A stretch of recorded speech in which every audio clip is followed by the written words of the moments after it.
everybody, my name is Richard Hyperion, and welcome back to the Wilds of Wildemount campaign. Today we're going to be doing session 51, and with me I have Dawn as Soren, Lily as Windchime, I, Cameron, am playing as Moonzik, Rocky is playing as Edward, and Kale is playing Brine, and our ever-powerful Dungeon Master, Emily, is ready to kick things off whenever you are ready to roll. Yeah, wanted to give a big thank you to Describe and Homie and the Dude. We love you. We appreciate your support. And if you're interested in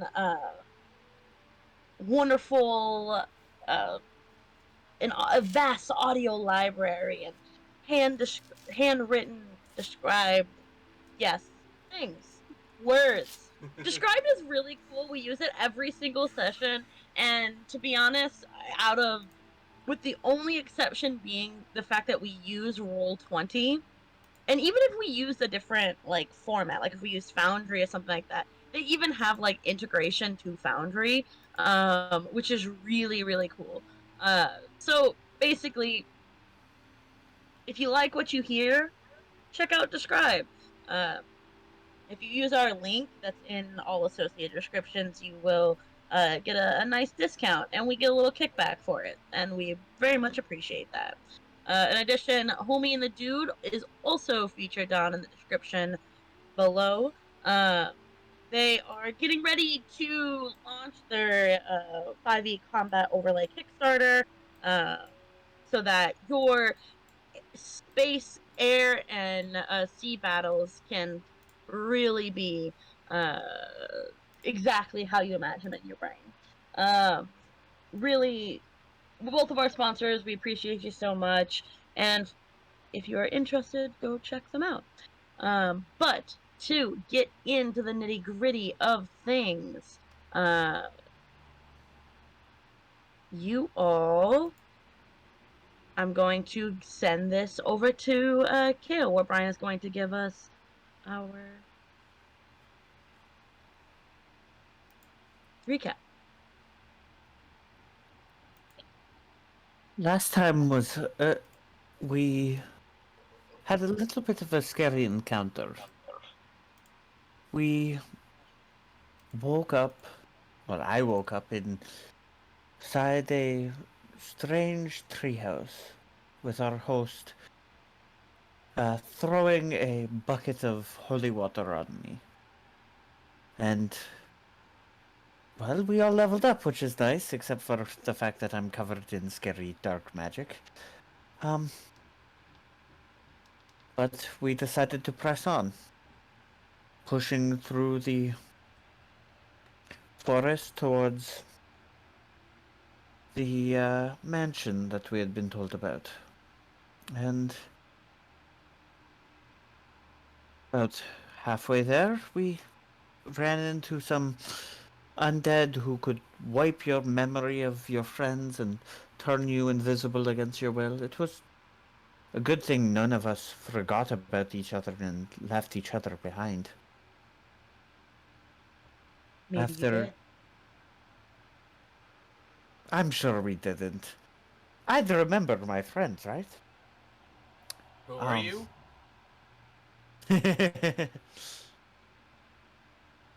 Friend, I thought we just met on the side of the road. We have one of them with us now. He's going to help us in recompense for the failures and harm he caused his city in his life. And we're going to make sure that as few people as possible are hurt. We're just getting up to the mansion now, I believe. Is that correct? Yes.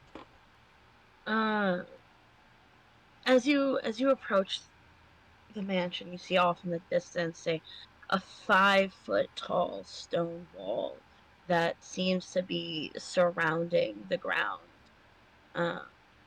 of this manor. There's a grove of stagger trees outlining a path that leads up to the iron gate. And from your angle, you can see that just beyond the gate a dirt path leads up a very small hill to the mansion's front porch. Even at the distance that you are right now, the house clearly shows signs of neglect. Boarded up patches, broken windows of dirty glass, and even faded and peeling paint make the house's reputation as a haunted manor seem pretty reasonable. You see off to the side there's a graveyard, complete with some sort of mausoleum.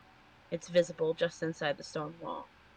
And between the graveyard and the house is an overgrown garden of wilted flowers. You spend the next few minutes walking up. How are you all approaching?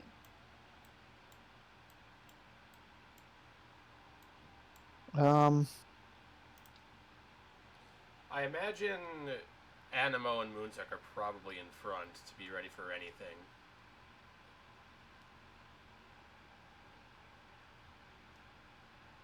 Just kind of taking in the surroundings and moving cautiously toward the front door.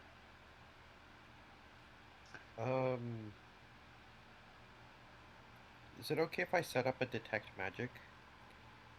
Yeah, you've got just enough time. Okay, I'm going to ritual cast detect magic. Okay. Well, I'm also going to have Cole.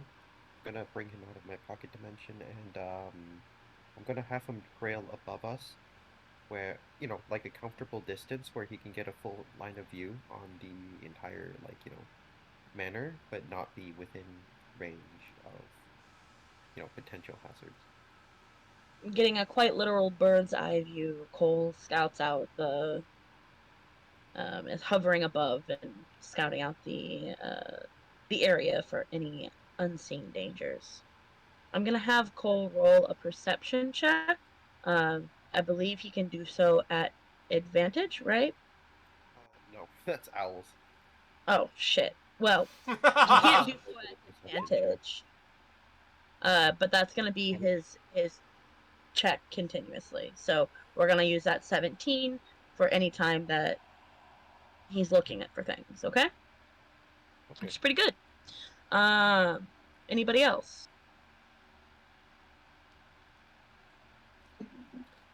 I'm just gonna try and remain as stealthy as possible, staying away from the party so that they don't take damage.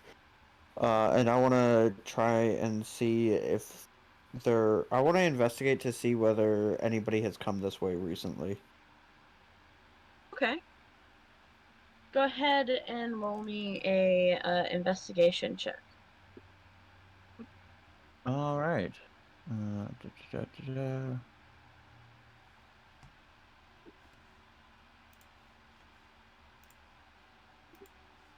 In terms of atmosphere, this place is almost identical to the village. Well, With a 12, it's not hard to the entire place is terribly overgrown. Um, but there is a clear path, and as you kind of investigate like the ground a little bit, you see just the faintest bit of stone cobbled underneath your feet, just covered by layers of dirt and grass, but mostly dirt. um, and the entire area around it is very overgrown on the sides of the path. The path stretches about Oops. Did not you mean to know roll grudge. I am sorry. um, the path stretches fairly wide the closer that you guys get to the manor. You can see probably uh 20-25 feet wide, large enough for most carriages to be able to traverse back and forth to the manor. Though, given that you don't see any signs of wheels on ground, um, and given the state of decay, it's been a while. It's hard to see any footprints or anything more specific than that, though. Anybody else? As they approach, Soren's gonna look pretty nervous, but he's gonna be stepping up with caution. Okay. Anything that you are going to be doing, Lily and Cameron?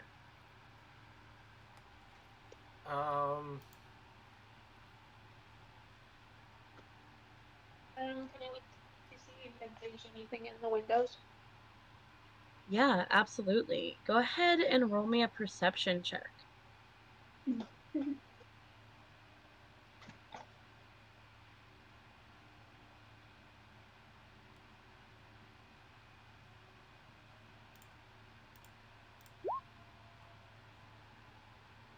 Wow. Oh, Ooh, okay. On that Nice. 20. So, with a natural 20, you can clearly, for a total of 23, mind you, you can clearly see that on the lower floor of this house, all of the windows are completely boarded up. Um, and you can't see anything on the first floor. However, on the second floor, um, you see uh, you see for just a moment a a woman appear up at the top on the second floor, um, pawing at the window very sadly for just a few seconds and then vanish. Guys, a ghost. My time points the window out to everybody. Just as she says that, everybody looks up and sees nothing. Is this is this a joke of yours, Windchime?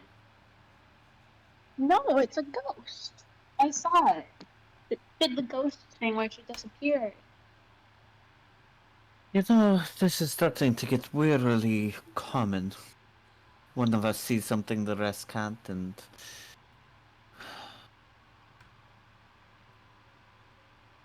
we Oh, were guys, supposed to meet the Golden Wart, right?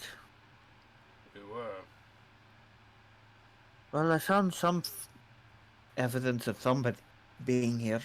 Should we follow it? Well, I mean, I suppose following a lead is better than wandering around aimlessly. Where does the trail lead?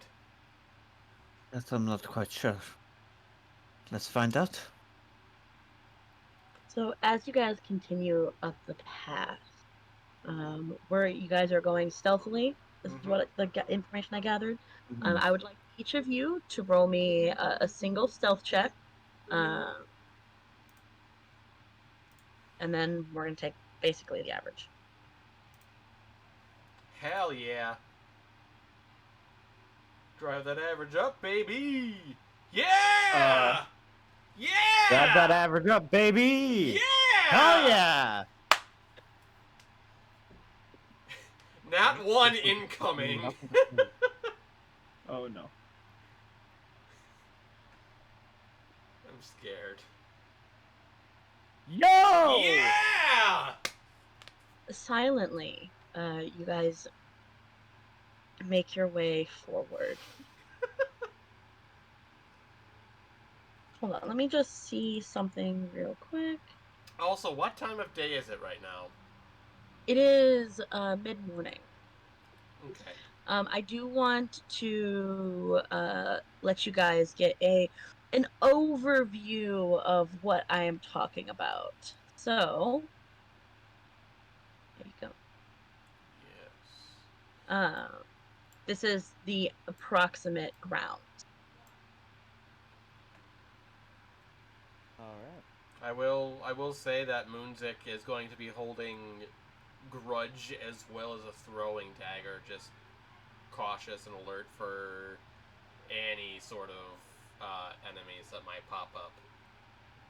Fantastic. You approach a narrow grove of trees.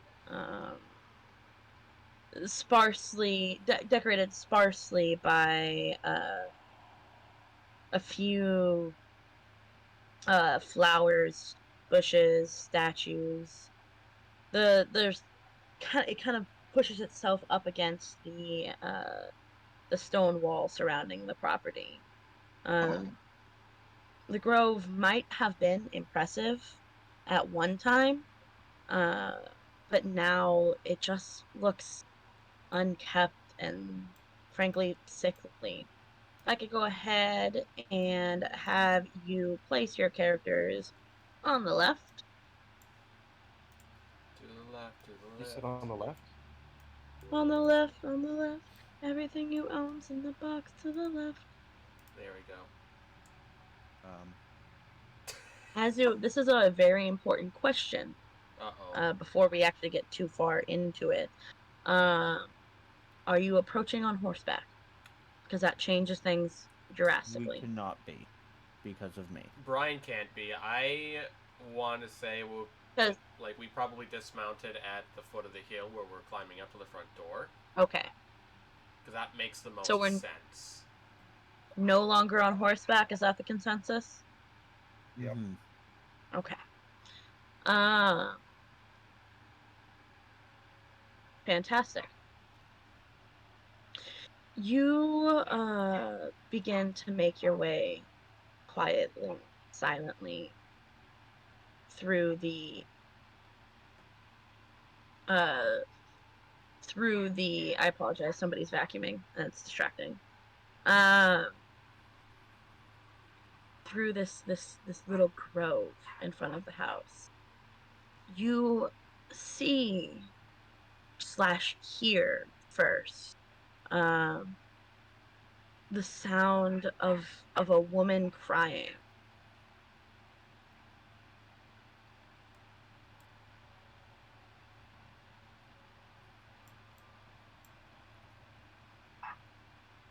Mm, Coming can I from cautiously follow this that direction. sound? Yeah, comes from this direction. Slash, you can kind of see. um, Be careful not to step in Brian's. It's only at the beginning of their turn. You can move through the area, just don't stay there. So don't spend 6 seconds or more within the aura. Or within Pretty the much. area.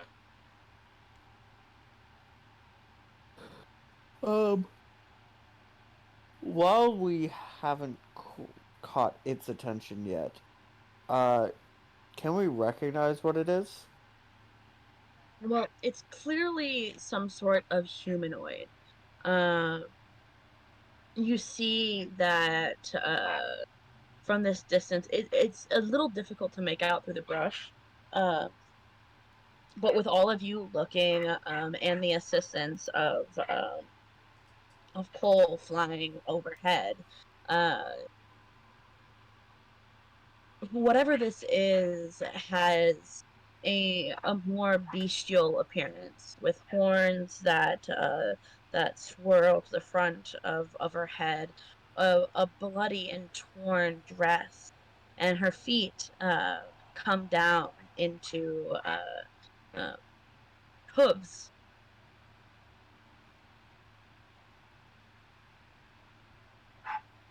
Um, so from that description, would we assume monster or humanoid? Clearly humanoid.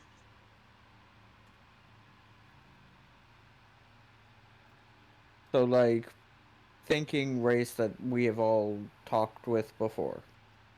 I don't mean You like humanoid devil. I mean like you get where I'm going with this? you gather she looks like some sort of fey creature, just based off of Friend description. or foe. Detect magic bring up anything? If I could, Detect magic is 60 feet. 30. If you move, it's 30 feet. 30 feet. So yeah, if you stay within 30 feet, I okay.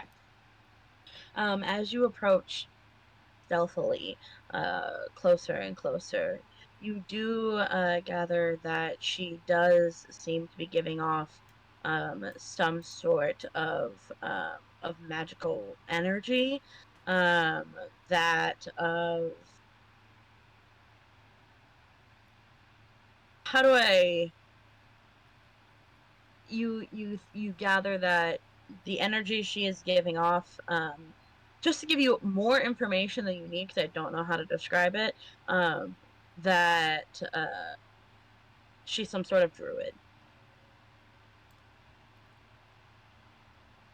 Given your experience with being around druids, you would gather the kind of magical energy she is giving off is akin to that.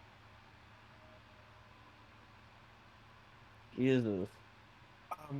Soren, you know how to speak If Druidic, we right? if we talk, we give away our positions. You are being extraordinarily stealthy right now. Okay, yeah. You're within 30 feet of somebody hiding behind bushes. I'm gonna like slowly, quietly make my way down to Soren, and I'm gonna whisper in his ear. You know how to speak Druidic, correct? From what I can sense off of her, she seems to be some kind of druid. I'm not sure if approaching her would give our position away would be a good thing, but you, at least if that were to happen, do you think you could possibly at least ask her what's going on, ask her why she's weeping, something of that nature? Look, we need to decide whether we're going to risk the possibility she's a friend by attacking, or risk the possibility she's a foe by revealing ourselves. That's our big question. What are we doing? How do we feel on our resources? Tip top? Do we think we can take it if Bring we're it wrong and in her being a friend? Tell you what. I'm going to go say hi. None of you get seen. Alright? She attacks me. Ambush her. Deal? I've already got my daggers ready to go. I can be I close. feel like your aura might set her off, though. You do have a somewhat intimidating presence with that stuff. I don't plan on being anything but intimidating. Fair enough. I'll be as close as I can so I can land the first blow if she's hostile. And with that, I'm just... As soon as everybody's in position,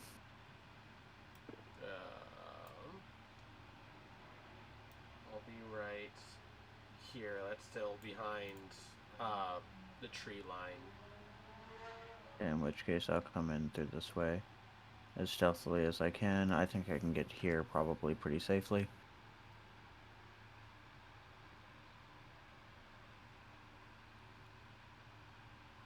Edward, Windchime, you guys gonna hide? We're gonna hide In the middle of the road? in the bushes. Alright.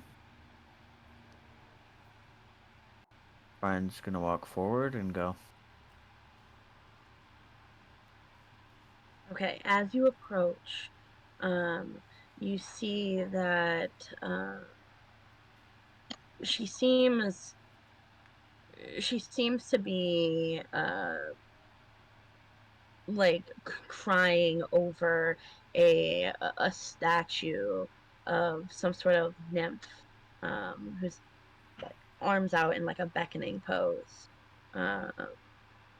Looking at the statue and looking at her, you see some sort of resemblance between the two, but definitely not the same.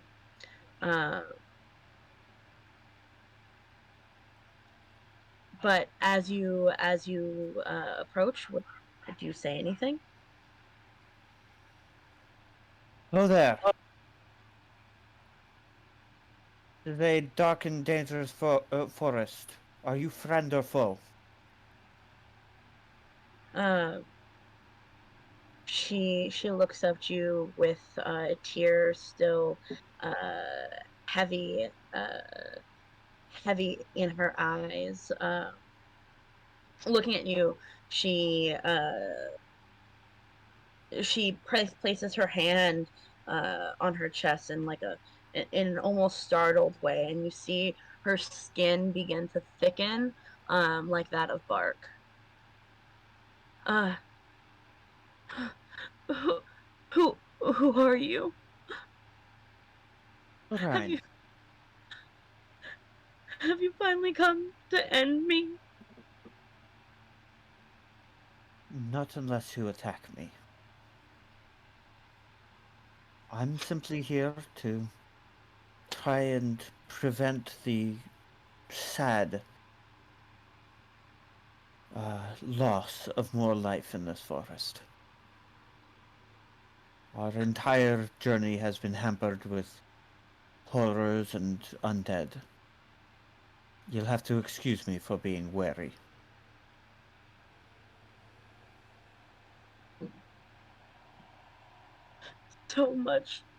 So much death.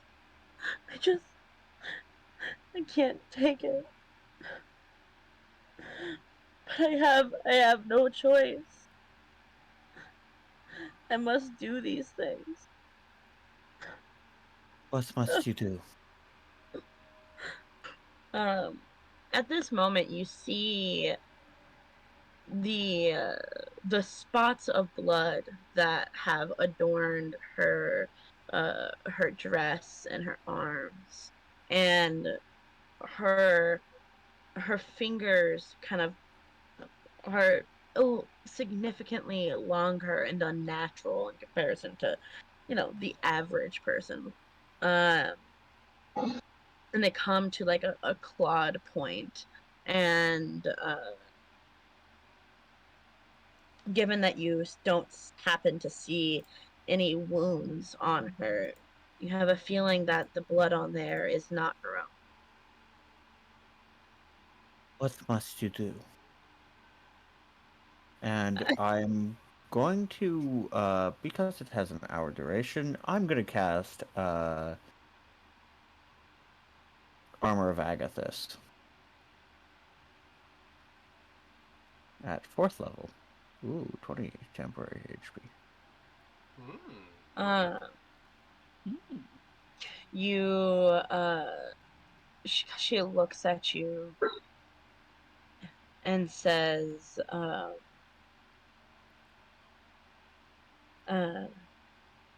sorry, what was your question again? What much do you do? Right. Um,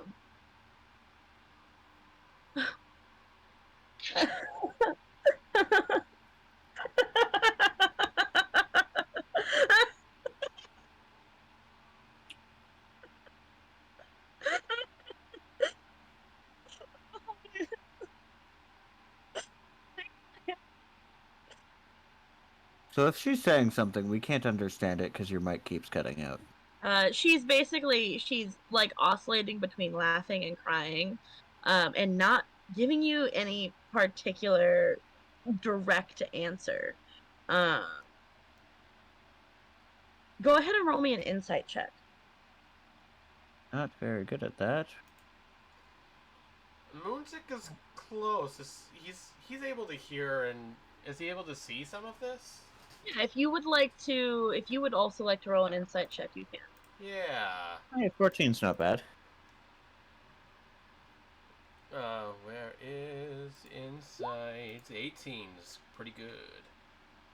So she appears to be, to you, Brian. She appears to be just a very broken person. Um, she is just inconsolable. The mood swing from crying to laughing to and not giving you a direct response, it's unsettling at best. Moonzik, you, however, gather that she is incredibly remorseful and hates the things that she has been forced to do, which I think everybody can gather. Um, but has no choice in the matter. Can I discern that she is about to attack? You gather that if based off of with your 18 that she's here to guard the front entrance to this place. And if you guys approach further, you have a feeling she probably won't have a choice but to. Just based off of the pain that she's experiencing. Well, I'm sorry to hear that you're in such trouble. But, well, we plan to stop whatever's causing all of this. Hopefully your pain will soon not cause you any harm either. And you can move on. And with that, Brian is gonna walk pretty fearlessly right past her. As Music you is... do, yeah. she's going to take a attack of opportunity. If she's doing that, Okay. Music's going to throw a throwing dagger in turn. Surprise! You have an action, but then after that point, we're not going to do that. So, using Warcaster. Oh boy. She's doing a caster trip. Chill touch, probably, or sharpie grasp. I really hope it's melee. Using Warcaster. Where? This your concentration. You see the just as you walk past her, storm clouds begin to gather in the sky above. Would I be able to choose to stay in range? Is my question. Or no? If you would like to stay in range, you can. Basically, I see she's about to attack, and I'd recognize opportunity attack or no. That's the big question. Because I would be watching her. Sure. Yeah, you can stay in range if you'd like. Okay. You're not planning on letting me go, are you? I'm so sorry. There's nothing I can do. I'm sorry too. And let me. Ooh.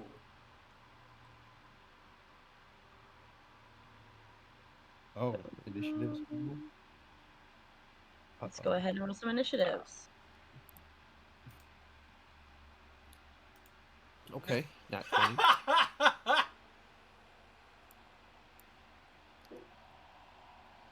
Do any of my friends get their surprise round? Only Moonsick. And it's because he held an action. Yep. So I'll do the thrown dagger then. That's an advantage because it's a surprise attack, right? There's nothing that would give. I mean, Wait, no. I'm gonna let you just go for it because it Iggs makes sense. being unaware normally and gives advantage. You also have an ally within 5 feet, so Yeah, you could attack. So throwing dagger. 25. Okay, give me just a second. I just need to. Almost a nat 20. Almost. That's a 19. I think. It is. Good counting. Sorry, I'm doing some stuff in the background. Cancel, please. Wow, that was a terrible thing, but that's fine. Oh, no.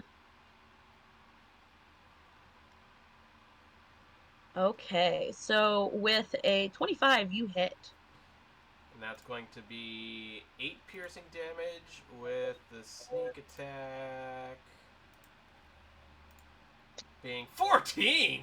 Yeah! Nice. Yeah. 4d6, Hell baby! yeah.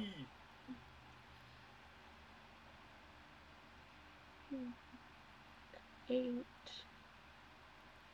Okay, it is your turn again, Moonzik. Running through the trees, is that considered rough terrain? You're running under them. You're fine. I'm not Okay. gonna difficult terrain. So, let's see. I think going up here. Yep, that's 25 feet. I can attack with Grudge. It's been a little bit, and I am flanking, so that's advantage. That's a 23. 23 hits. 10, and then the sneak attack. You 11. only get one sneak attack Is per turn. anybody else having It's issues a with? separate round.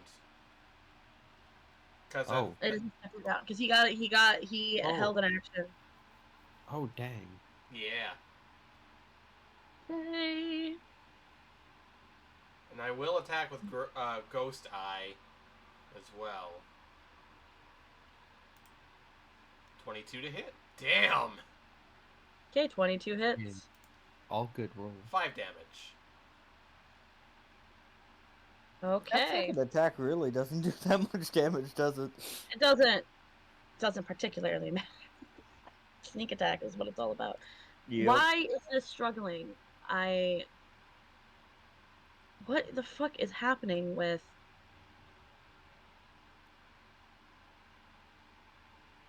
I'm having issues with Describe. I apologize. It's okay. Okay. Anything else for your turn? No, that'll do. Brian, it is your turn. All right.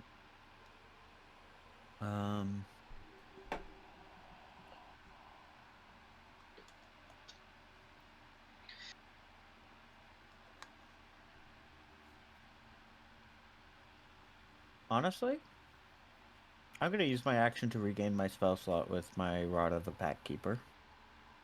Oh. I'm just gonna use my bonus action to summon the tentacle. Okay. I Which love the can- tentacle. Make an attack without it imposing the same disadvantage because it is its own thing. And an attack roll of 14.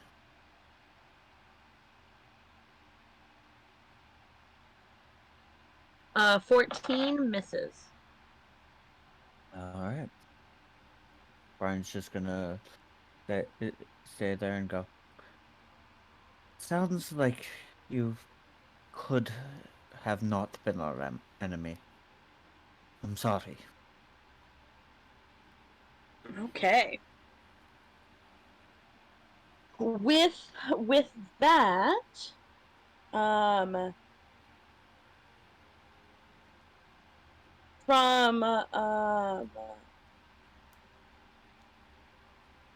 from behind you, Brian, you see the ground seem to pull up, and a distinct smell of copper, and best described as vile, a stench ekes out of the ground, smelling distinctly like blood, Like right here? like right behind you. All right. And a tangle. I'm sorry. Sure.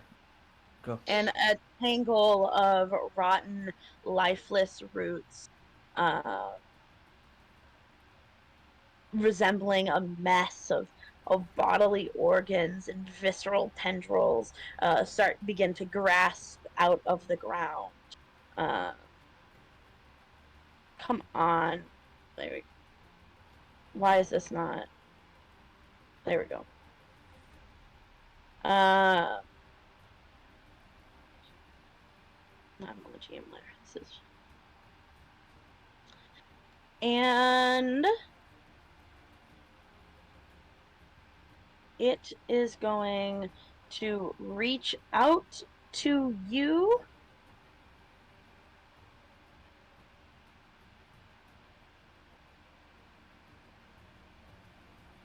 and make a root attack with a 10-foot reach for a 22 to hit. Oh, sorry. I need to make that so it's not GM only. Come on. So that you can see it. But it was a 22 to hit. Hits. Okay. For 11 slashing damage. Alright, I will reduce it by 1d8. Let's roll 1d8. So down to 5. Okay. And it will take 20 damage in return from Armor of Agathis. Okay. Very nice. It is... You said 20? Yep. Cold damage specifically, if that matters. Actually, it does. Let me double check. Okay, we're good. And then it is going to do its multi-attack, and it's going to attack you once again for a 23 to hit. Hits. Okay. That is going to give you 6 slashing damage. Okay. And then how much It'll damage? take another 20 damage. Cold damage. Okay. And with that, it seems to, when it reaches out, it seems to freeze up, and its tendrils begin to break like shattered ice. Wow. Oh my god, that's amazing! Okay. Soren, it is your turn. Can I see this thing on my bobber? Pop out of the ground? Yeah. No, the person in the tree. And immediately die? I mean, yeah, you know that they're there. You can, like, you don't necessarily have direct eyesight. I mean, there's literally a tree exactly in your path, but you gather approximately where the area is. You also And did if I just move see here? Moonzik. And yeah, you can see it from there. Okay. I'm gonna move there, and I'm going to. You guys are within 5 feet. I'm gonna just guiding bolt it. Okay. Oh, What's fuck! Okay. What's with the natural 20s this session? Yeah, I don't know. Okay. That just it.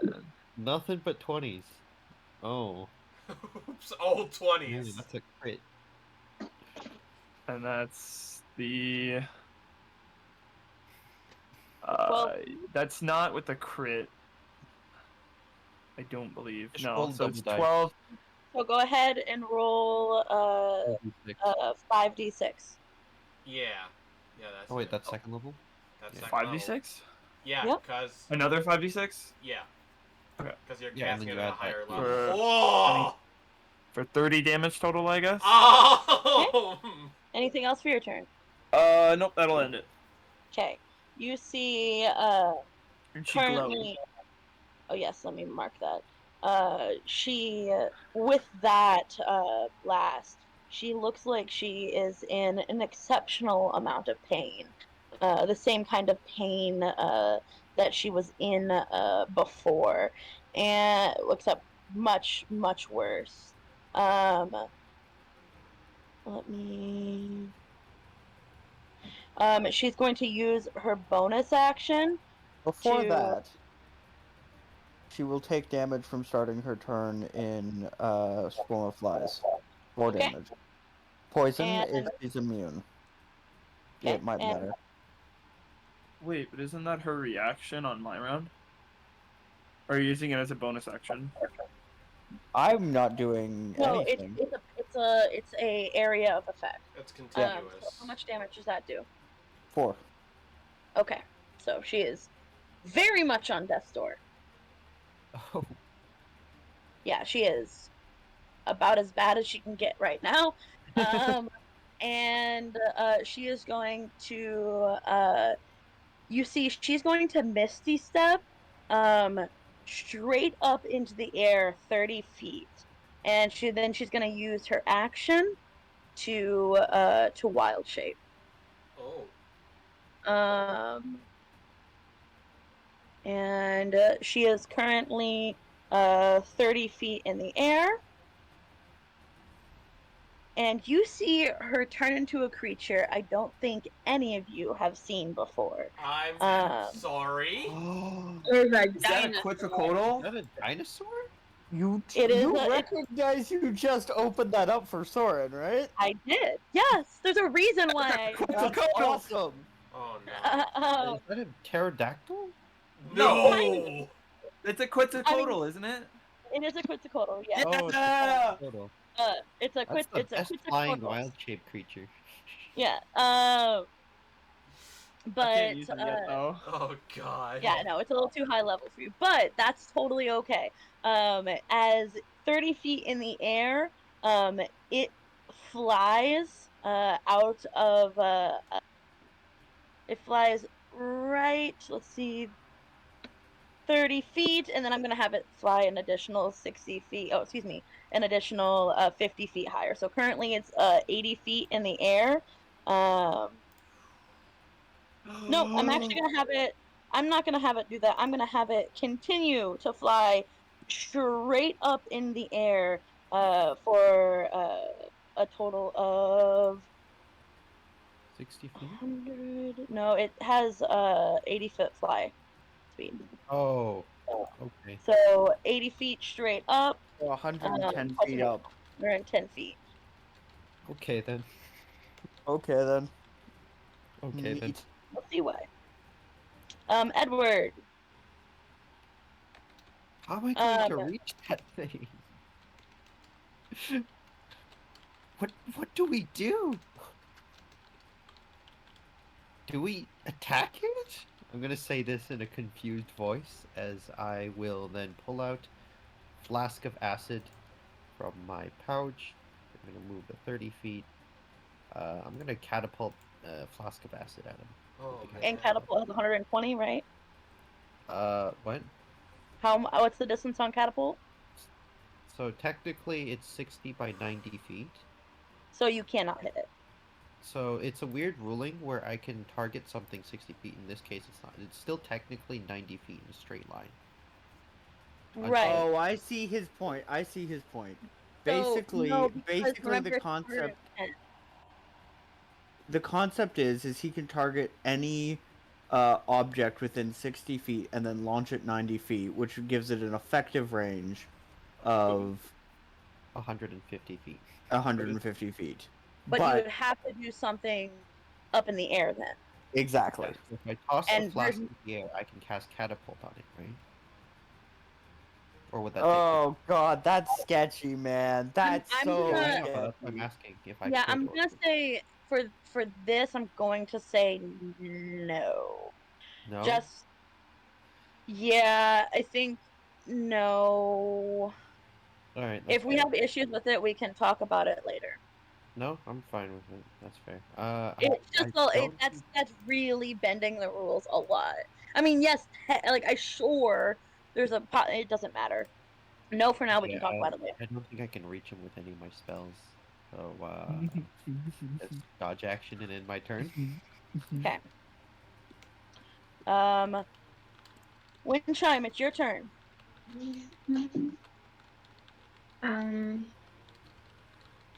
You see 110 feet up in the air is a giant dinosaur.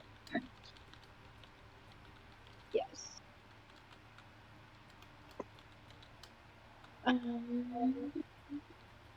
So right now, with your current positioning, it is out of your reach for basically everything.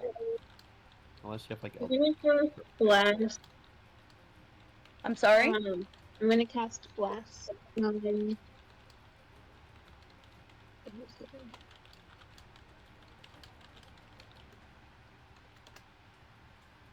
Who are you casting bless on? I'm deciding. Who are you casting bless on? Music, Brian and Soren. Okay. So I y'all would can. heavily, whatever. Sorry. Oh, I wish somebody had Bane.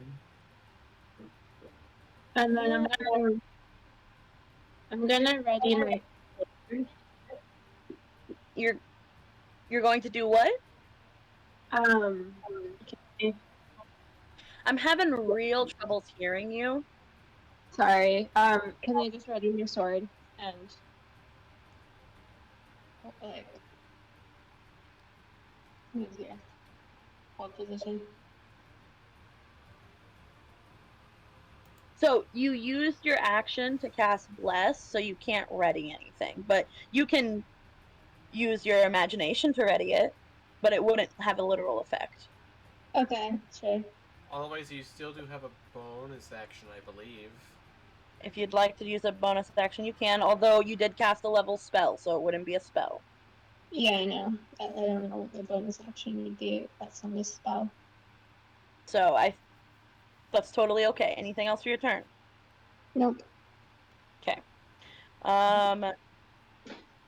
Then let me from behind you, Soren.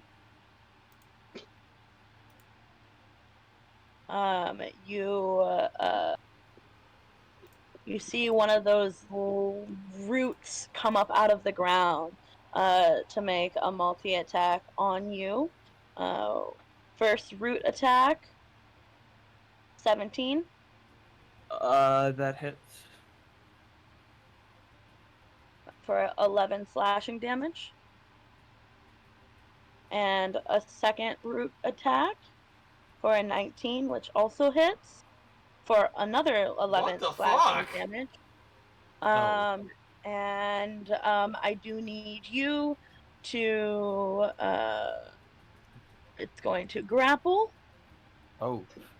Uh-oh. Uh, Oh dear.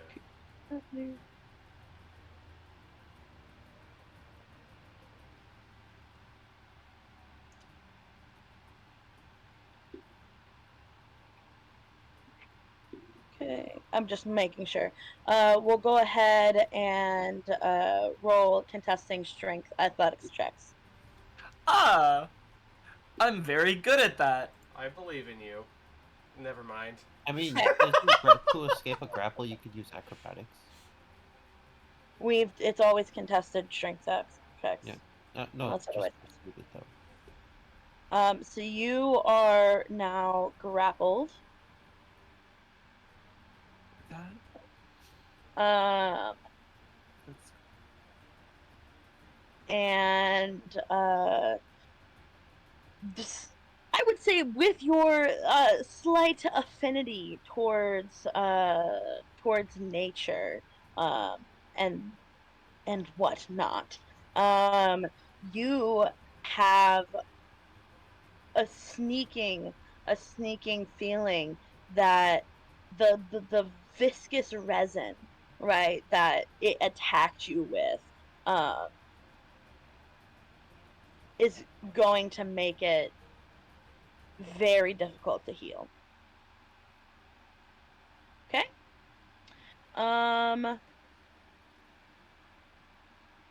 Moonzik, it is your turn. Ugh.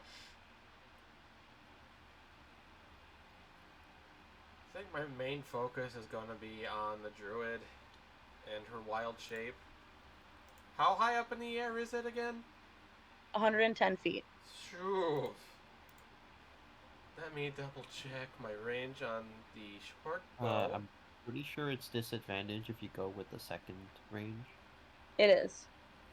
It is. It's outside of the 80 feet. So Weird. It would be disadvantage.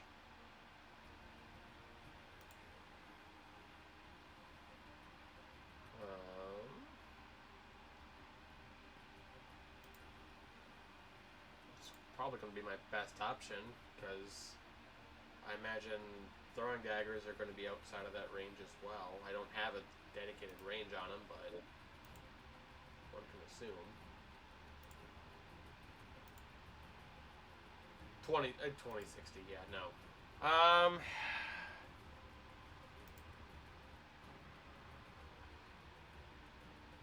So just to clarify, you did. Sorry, this is a separate question. You did make the armor of Agathis.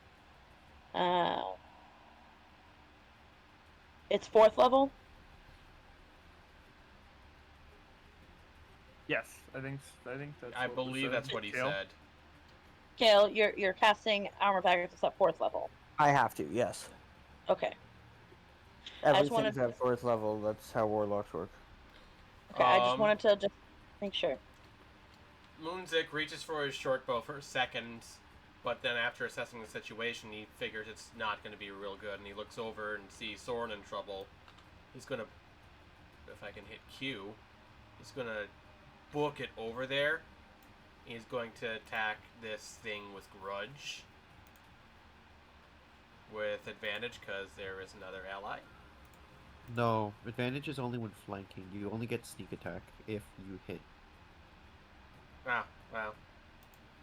I can't flank right now then, that's fine. Grudge hit. 22. 22 does hit.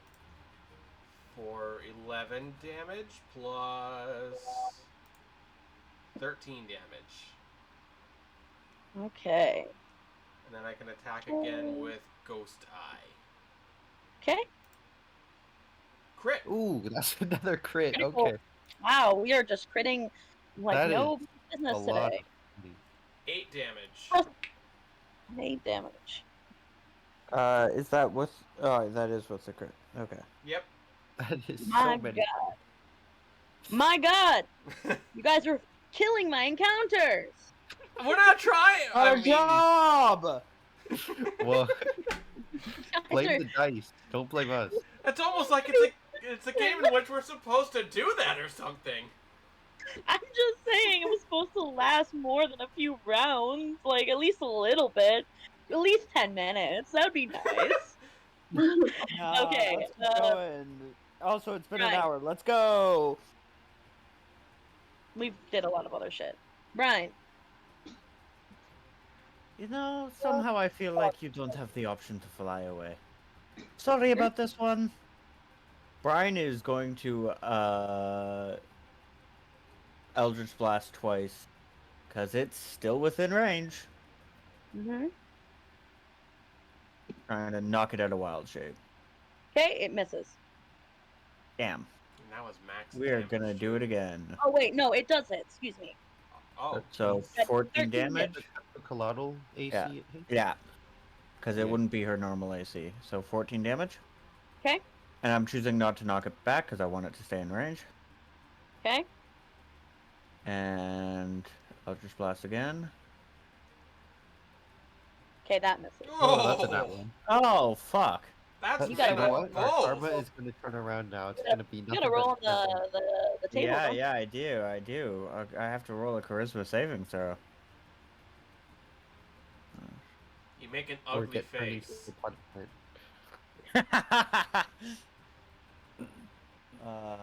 Check. No, save. There we go. Save. Charisma. Submit. Okay, you succeed. Yep. You, in fact, do not turn into a pot plant. Okay. In fact, do not. And anything else for your turn? I'm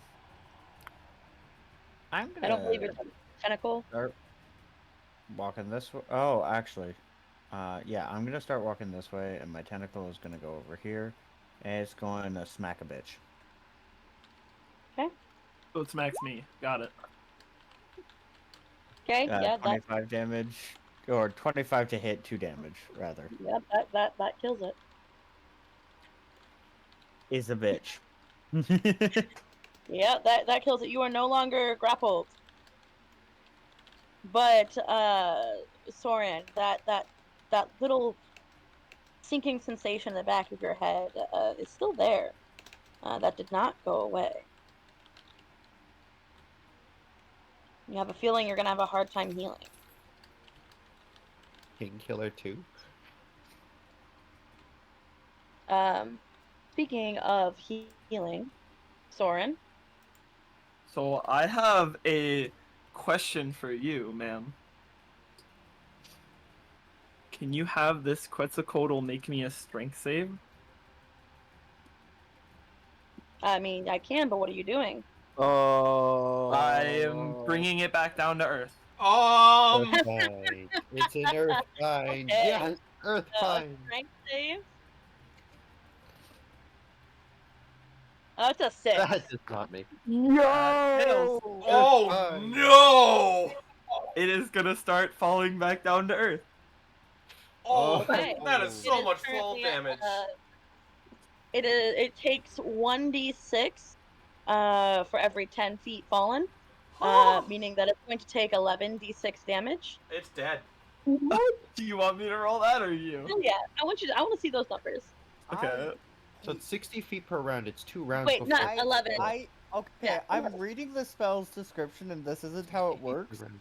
But to be honest, fuck that description. It should work this way.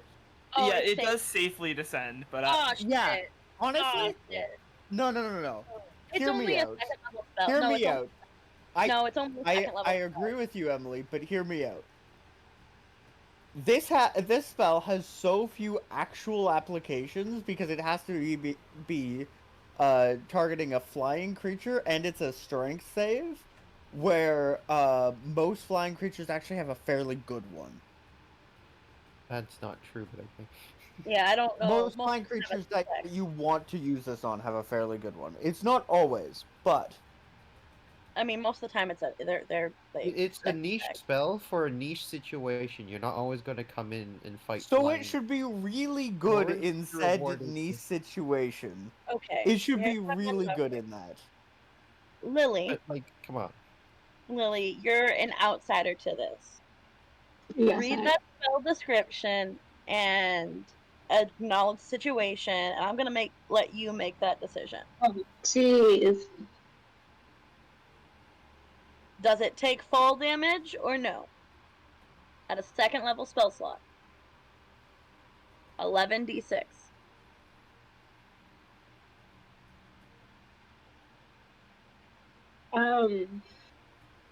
I wish you wouldn't have said anything. A flying creature does safely descend. Okay. At a 60 feet per round, the flying 2 creature rounds. descends. Okay. 2 rounds before we can hit it. I mean, it's doing shit. So, anything else for your turn? Sorry. I have movement and a bonus action, except I don't have a bonus action. Okay, no, that'll be it. Okay. Edward. Hi, I would like to consult you about the catapult flask thing, but this time it's within range of my spell again. And it is within range. Alright, cool. I'm gonna need it to make a deck save. Actually, should I force a portent? You know what? I'm gonna force an 8. Why not? Okay. It's got a +1. 21. I'm sorry. Oh, it takes what? What's the 21 for? Where did you roll this? You said I thought you said it got a 21. No, it has a No, +1. You force support. Oh, Yeah. Nope, that hits. The flask of acid itself as an item does 2d6 if it hits, but since I'm using a catapult, it does 3d8. Would the acid be added on top of the catapult? Yeah. Alright, so 3d8 plus 2d6.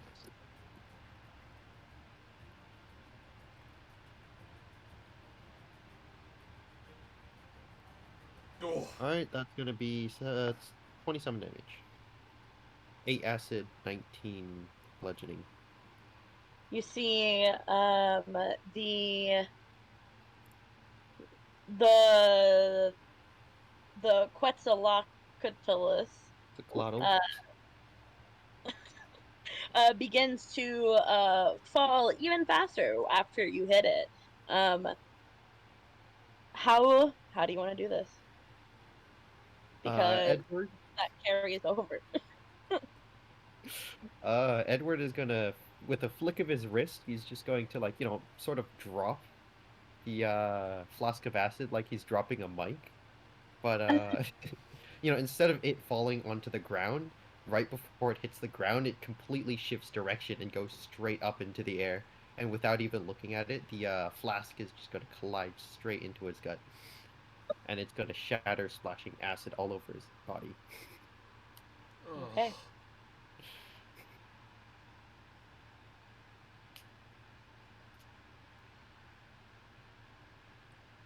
Moonzik's going to immediately start, like, tending to Soren. Okay, roll me a medicine check.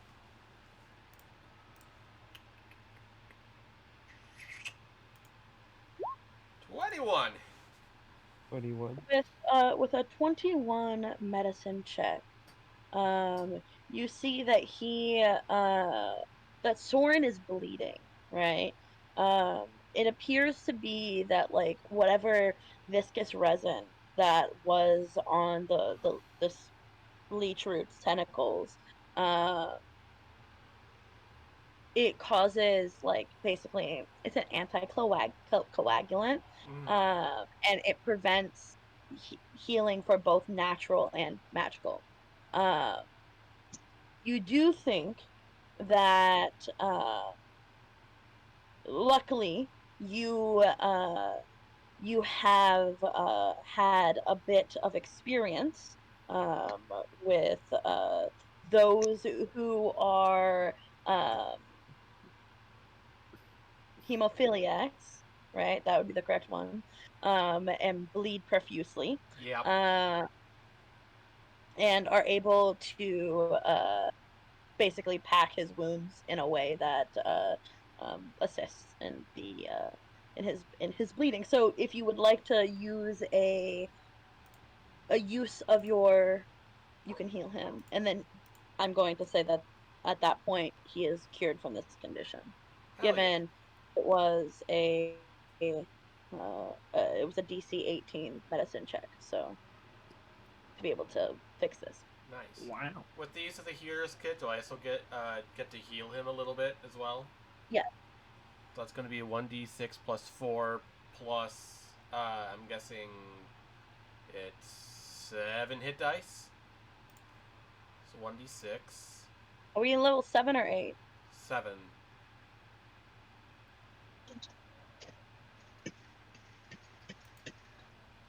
Yikes. Okay, so that's 5. You get 12 HP back, Soren. Hey. That's pretty good. Not For if I put it in temporary. let's not do that. There you go. Okay. Yeah. That should help Thank things you. out a little bit. I have a more pressing concern.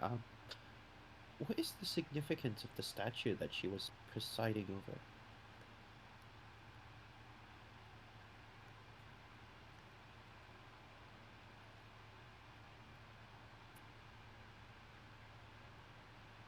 The statue up here. Not entirely sure. You know, you weren't there before, but Edward and Windchime, you're within that vicinity. Romy, I'm gonna call for insight checks here, because it's the reason why she's doing something. 18. And Windchime? Mm-hmm. 17. Wow. So, Nice. given all of the information that has been described to you from both Brian and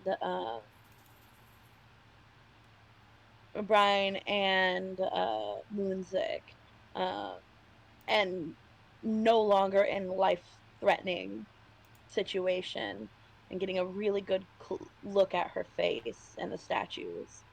You think they could be related? Face look like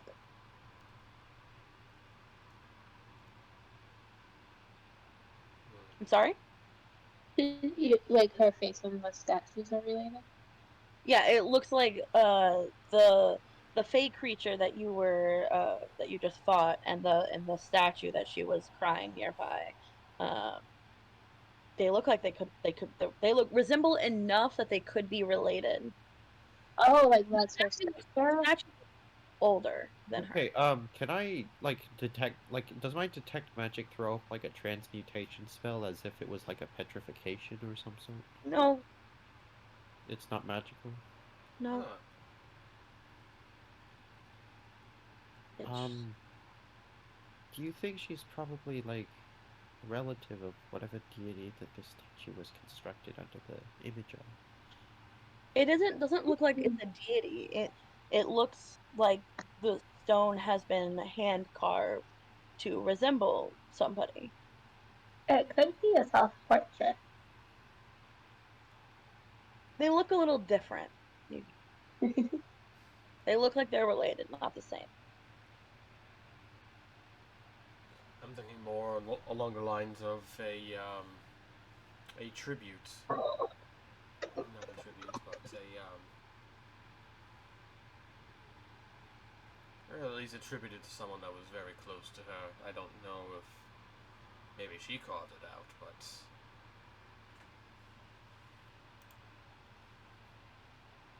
Maybe even her mom mm-hmm. or a sister or something like that. Um, is anybody else going to look around this area or investigate the bodies or anything like that? What does the druid have on her? So Like, she doesn't have that much. You notice that despite her bloody and tattered appearance, she doesn't have like any sort of a weapon on her. No sword, no nothing like that. It looks like she probably just uses her magical uh, abilities uh, for situations like these, uh, and her claws.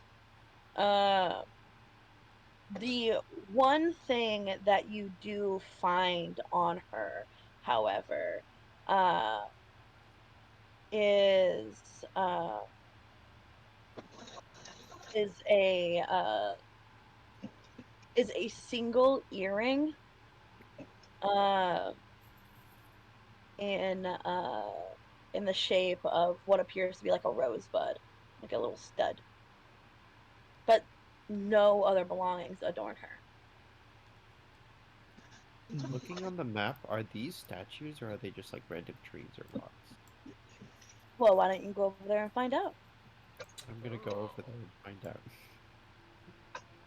Walking up to the statues, they do appear to be statues, but it's when you walk over to this one that you notice lashed uh, lashed behind, lashed onto the backside of the tree uh, appears to be a man Uh, tied to the tree. Is he magical? He is no, not admitting any magical energy. I'm going to cautiously approach him, seeing as last time we approached the druid, something happened. I'm gonna ask him. It's perilous in these woods. What business have you with wilds out in the open? Looking at him, you see his breathing is ragged and heavy, and he looks like he's barely holding on, and he is unconscious. I would like to go up to him and make a medicine check to stabilize him. Okay, go ahead and roll me a medicine check.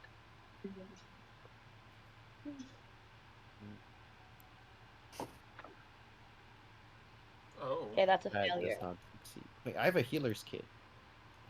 Well, I'm gonna use it. You have a twice. healer's kit. Why'd you roll medicine I'm check? actually stupid. I forgot. Okay. I forgot I had. Use your healer's Okay, I'm kit gonna stabilize him to, with a healer's kit. to stabilize him. You know, cutting him down, I assume. Yeah, cutting off his clothing so that. Well, yeah, he was lashed to a tree, right? Yeah. So, Oh, uh, yeah. you cut him down and tend to his wounds, and he appears to be stabilized, though still unconscious.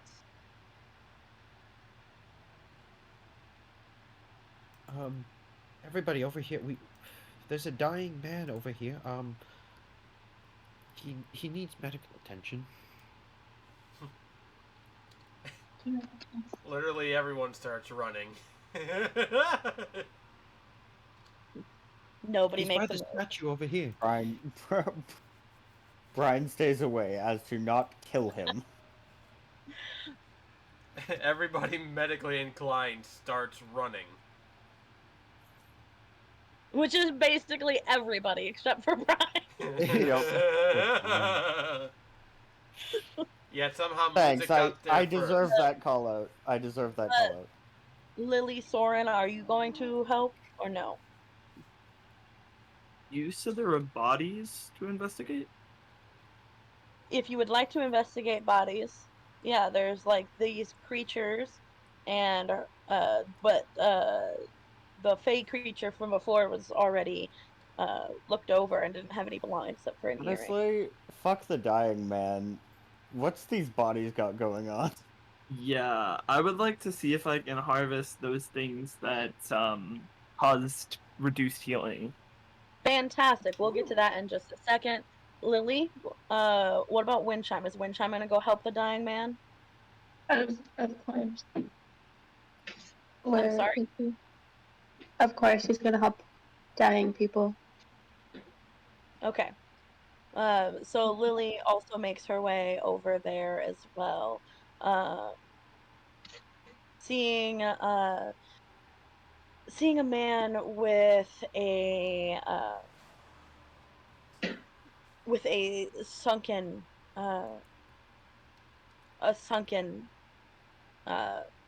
face, and he looks, to be honest, especially given I would just say everybody's perfect. He looks like he probably passed out due to thirst. He's already dead. No, he passed out because he was thirsty. He was. Oh, I'm going to thought hold he the had water passed skin. on. I'm sorry. One at a time. Me? I'm having troubles hearing you. Oh. I thought you said he passed on. No, he passed out. Yeah. Got that. What are you doing, Rocky? Rocky, what are you doing? Oh, I was going to say I'm going to open up my bag and pull out a water skin. And slowly trickling a bit of water into his mouth. He kind of, his dry and cracked lips, kind of, as you pour a little bit in, it kind of, he coughs and sputters a little bit, and he's breathing again really heavily, as his eyes like blink open very slowly. Are you okay there? I'm so thirsty, he says. Here, I'm going to hand him over the water skin. Tell me if you need any more. He begins to drink very slowly, like as if he is savoring every single drop. not going too fast, as if he knows a little bit about healing. uh, and says, "You saved me. I I thought I was dead. I'm alive. Okay, okay." What happened to you? Uh, well, I'm a part. I'm a part of the Druids Guild, and three of us came out here to keep track of the forest and look for some of the beasts that are out here. And we were ambushed, and I watched them. I watched them die, and I was taken captive by this woman with wings and horns, and at that point in time, I was fading in and out. I was a little shocked from having watched my brothers die. Um, but I ended up here, and I've been attached to the tree for 2 days. The only that woman, Rigzareth, one with the hooves, she would just sit in front of me and cry, and then I would pass out again.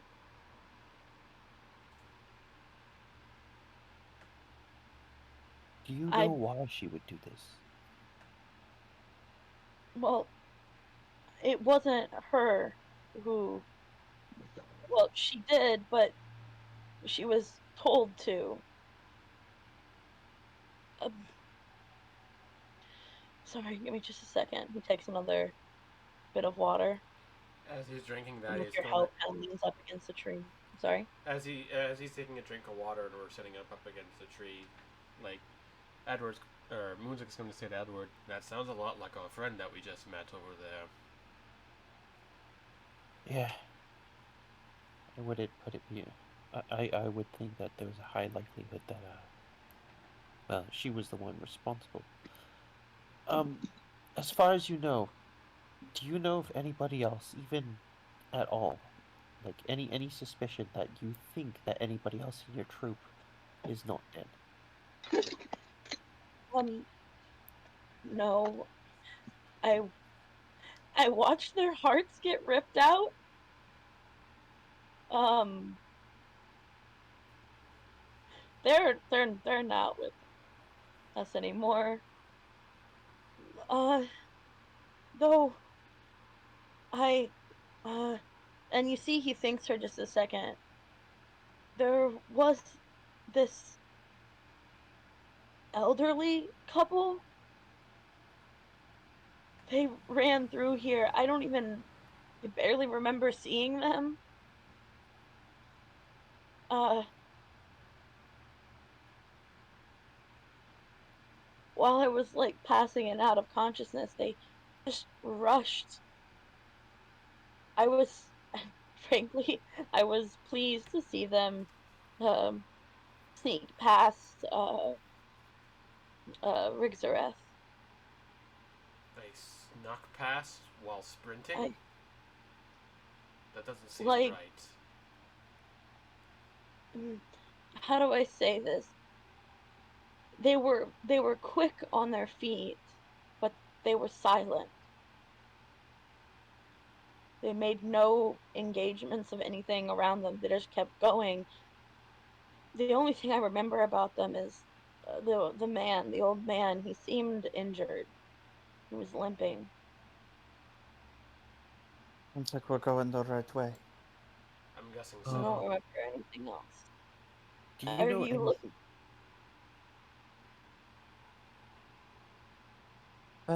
The best thing I can say here is we have to keep going. Can you make it out of the forest alive? I can if I just. I If can't do it. not, we can offer you safe haven.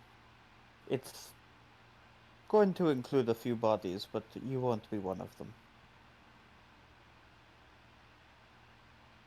I've seen enough death. I'll be okay. Anything to get me out of this place. All right. Using the rose, Don't be then? spooked by spooked by the creepy lady covered in dark magic planting a portal. We have friends on the other side who are going to help you. That does not make it sound less creepy, Moonzik. Look, On in the other case, do you know anything before we go? Do you know anything about the purpose behind these statues, or anything else that gives us more context in this particular situation? I don't think that they're magical or anything. I never saw them move or anything like that, if that's what you're asking.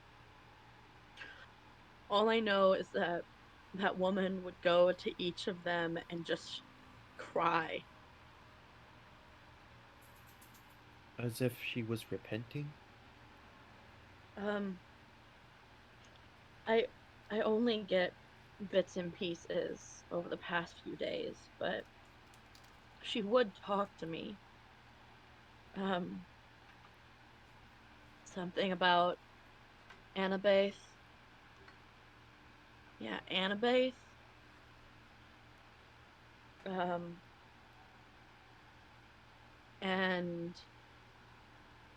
she would talk about her mom and her, her rest of her family. And upon looking at these statues a little bit closer, these statues also do appear to moderately resemble the druid.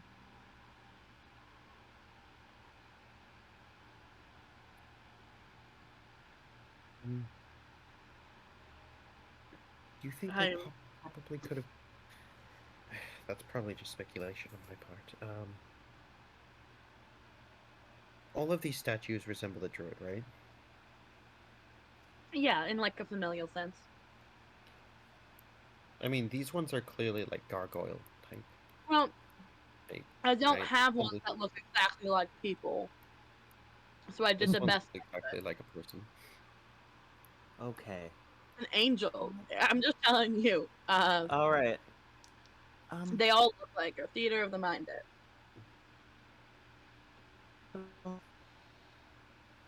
Well, we're on an old estate.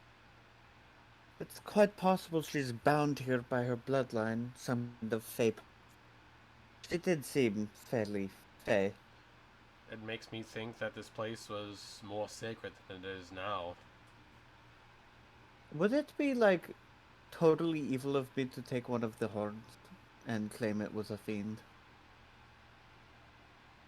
Yeah, that would be totally evil. Let's go.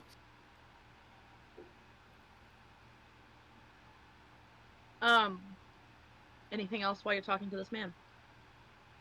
I'm gonna hand him a ration. Um.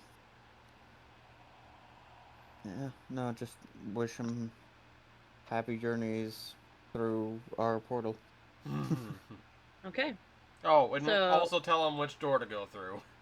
Yes. Through the We one do with the not horns want and to end up in the the Feywild. know what's on the other side. that would be so sad. I mean, yeah, that's a reasonable forewarning given that he's a druid. Don't As he end makes up in the his way, Feywild. you hear him gasp and say, "Oh my Melora," as the portal shuts behind him. Lots of dead bodies, eh? So many dead bodies. So much gems and gold. It's a weird sight to behold. We kept inventory of that, right? Yes. Yeah. You know Yeah. nobody's going to steal it. Good. Actually, you technically don't keep inventory of that. I do believe that you had asked, Gunnar to be our yeah. Treasurer. accountant. Um, Yes, her priestly duties of a worshipper of Procan no. include counting piles of money. You know, you laugh, but it is a very much needed thing in any sort of church and religion. Is somebody Oh to deal with. yeah. Oh Um, yeah. but It's still funny. it's still funny. So you, Soren, you are looking at these leech roots. Is what you've named them, if that's okay, because they technically you have no way of knowing their name. Sounds about right.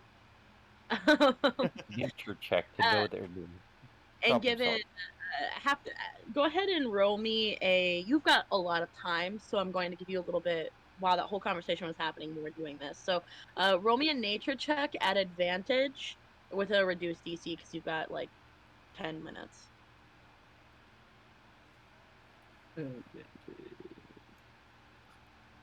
Oh, Wow. Oh, Wow. Wow. I'm rolling all the nats today. Yeah. Wow. Wow, indeed. this is an absurd amount of d20s. I am scared. Yeah. Yeah. Me too. Oh, our luck's getting It's constipated. a bit rougher for you guys, and you stop rolling them. So these leech roots are sourced basically from blood, driven solely for the bloodthirsty creatures. Um, given their anatomy, you gather with their razor sharp tentacles, they feed directly from the wounds of the creatures that are bleeding or whatnot. Um, and that they can burrow. In fact, you feel very lucky that you killed them all very quickly because given their strength and stability, you think that they would be able to pull creatures under the ground. And uh, basically take a grappled creature and Suffocate them. under, pinning them, allowing them to seep all of their blood until they die very quickly, actually. Now, the Neat. anticoagulant part of that, you think that if you could gather it, which I'm gonna say you do gather some. We're gonna say between these two, you gather 4 vials of Oh, a leech root poison, um, which causes bleeding properties. Uh, basically, upon hit with this, and if they have a wound, so you could apply it to say a knife or a arrow. They will take 1d4 uh, bleeding, uh, Poison? more damage every turn until it stops. Uh, as they Due to continue them to. having no more blood. Yeah. What if they're like a golem? Then they're immune. Duh. Yes, let's make a golem bleed. Good idea. So, but you have 4 applications of that, Cool. of leech root poison. He's gonna stuff that in his quiver.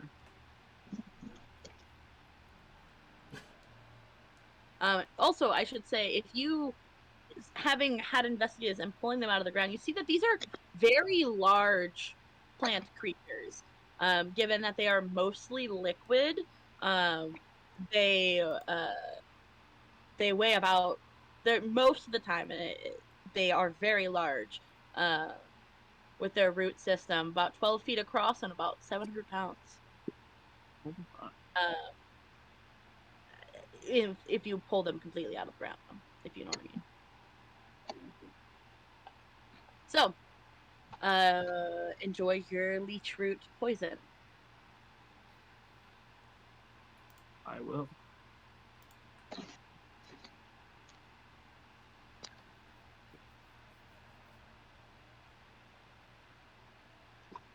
So, let me just check something real quick here. Just coat your knives in that and watch the magic happen.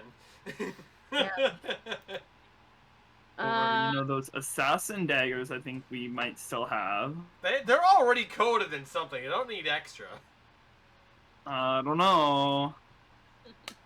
Synthetic weapons. This is a good idea. You mean my boss killer daggers? Is there anything else that anybody would like to do in the grove?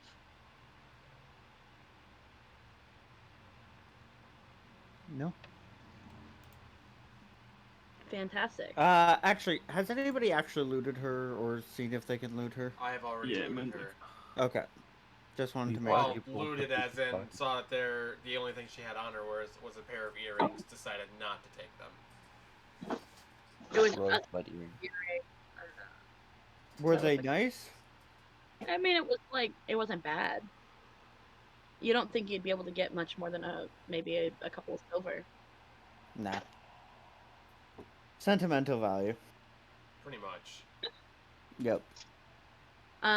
So as you continue, this is kind of an important part. You can make your way through the gates. You see, you push the stone, the wrought iron gates open, and they kind of creak a little bit as you guys sneak further in. Where would you like to go, and what would you like to do?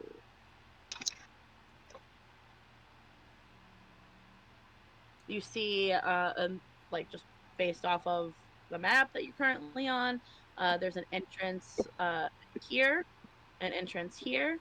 There is some sort of shed here, and there's a graveyard back here.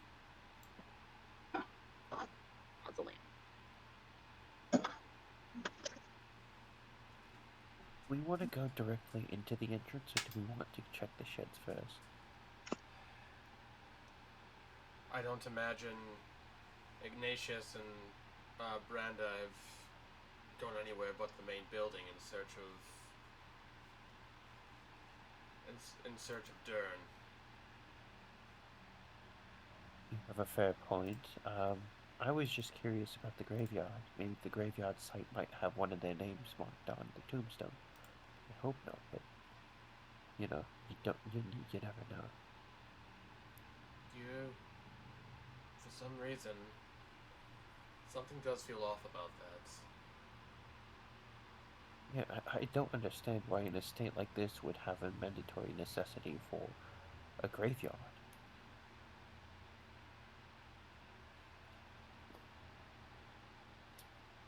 Well, it's not uncommon for people to want powerful things and symbols of their family's dominance.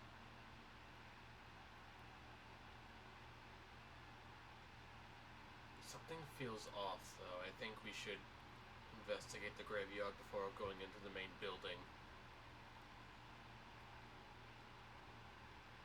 Which way do the tracks lead us? Since we're tracking our friends of the watch. So, you are welcome to roll another investigation check, but you have not found tracks. You've only found the path. Gotcha. Sorry. I misunderstood path to mean track. No. Okay. I will roll investigation again. 14. Yeah. Given No that it's the path has become cobblestone. It's become very difficult to find footprints and things. Okay. Well, fine. Let's Well, I check don't the suppose- graveyard. Before we go anywhere, I think we should all be on the same page. What is it you have? What is it you want to discuss? Hello? Hello? We can hear you. Yes. Dawn? I don't I know what think the Dawn can problem hear is. us. Dawn, can you hear us?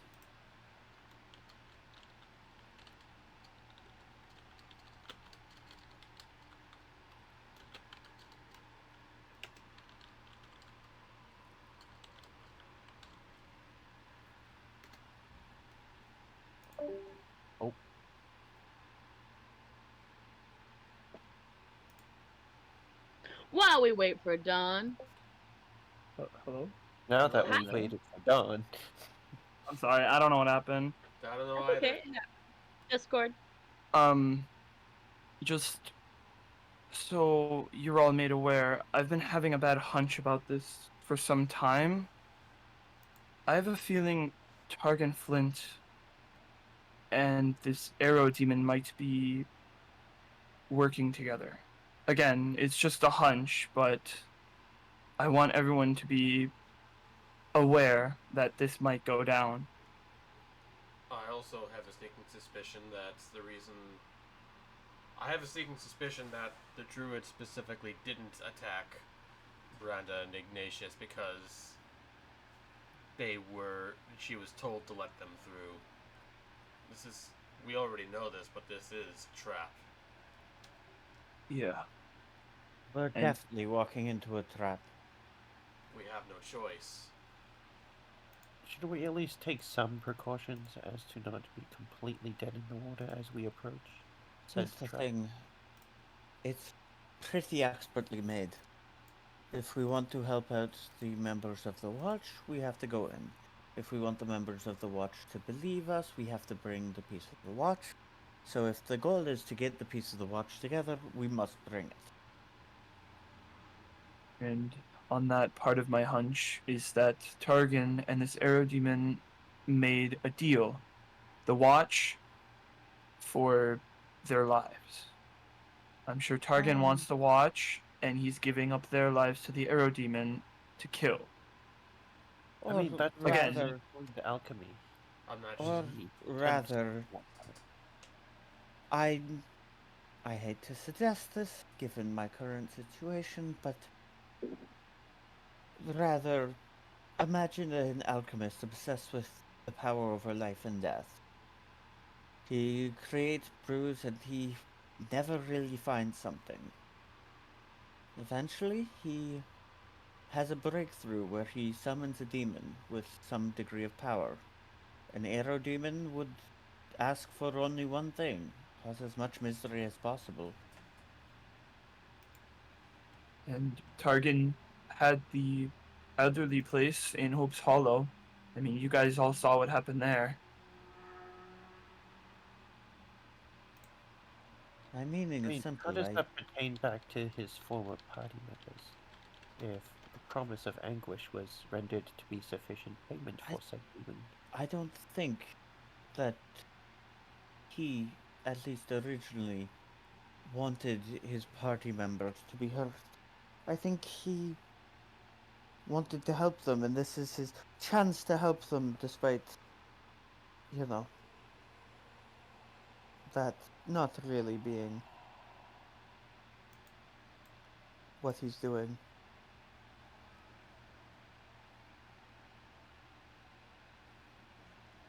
Either way we look at it, there's almost no denying that Taergyn Flinn is working with an air demon. Whatever the circumstances are, I'm almost certain it doesn't really matter.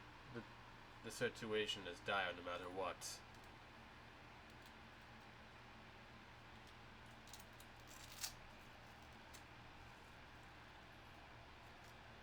That sums it up, right?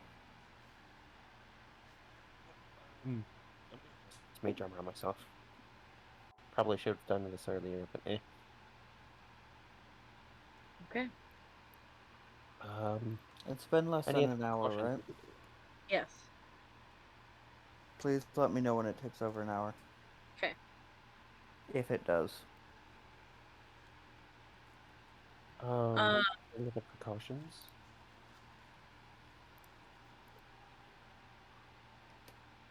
Okay, so making your way through the gates and sneaking down to the graveyard, you see a once sloped lawn that on the south side of the manor. The grounds here are marked by grave sites amid the weeds. Several of them are gray or white stones, I believe. So many things I have open. Oh my god.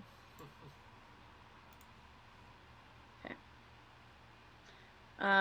Go ahead. Oh, I hope those. You're just not going to see that, okay? See what? There See wasn't what? anything to see.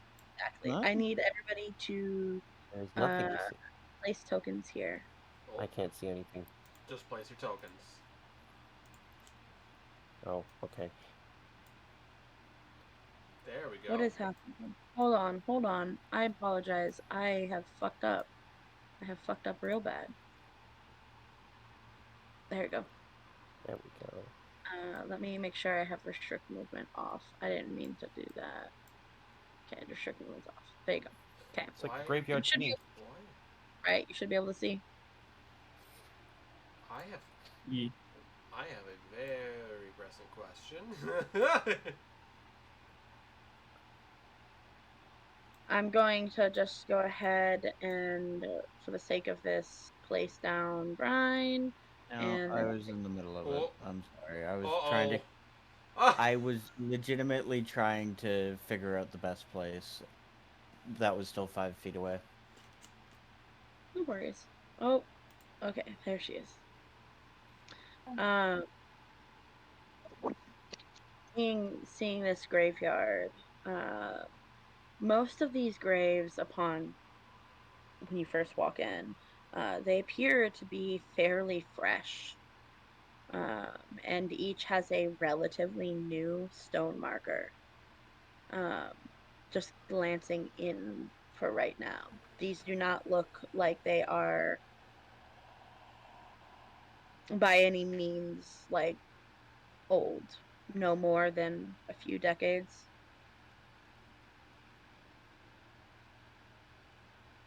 Um, Oh, nothing more creepy about the graveyard than a recent graveyard.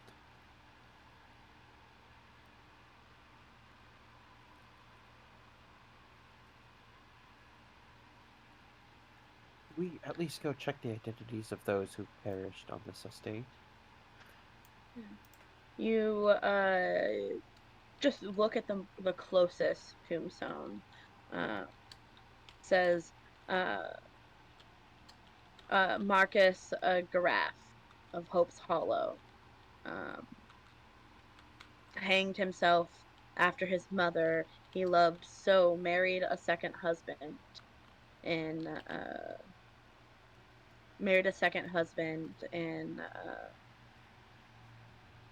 in Nicodranus.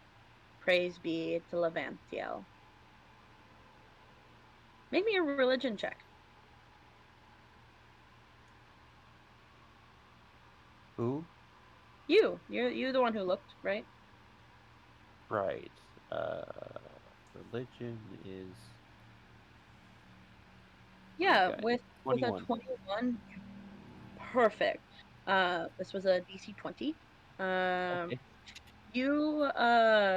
You recall that Levantiel is basically this obscure demigod uh from uh from the abyss. His name is barely ever recorded, except for in like histories of like dark cults devoted to like uh, uh unhealthy parental obsessions.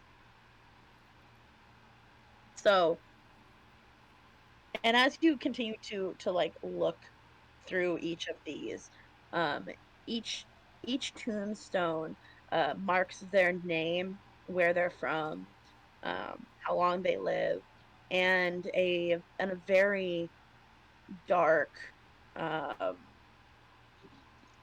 description of their death, how specifically they died of heartbreak. Um, each of them like a very clear testimony to the how their views were warped, um, if that makes sense.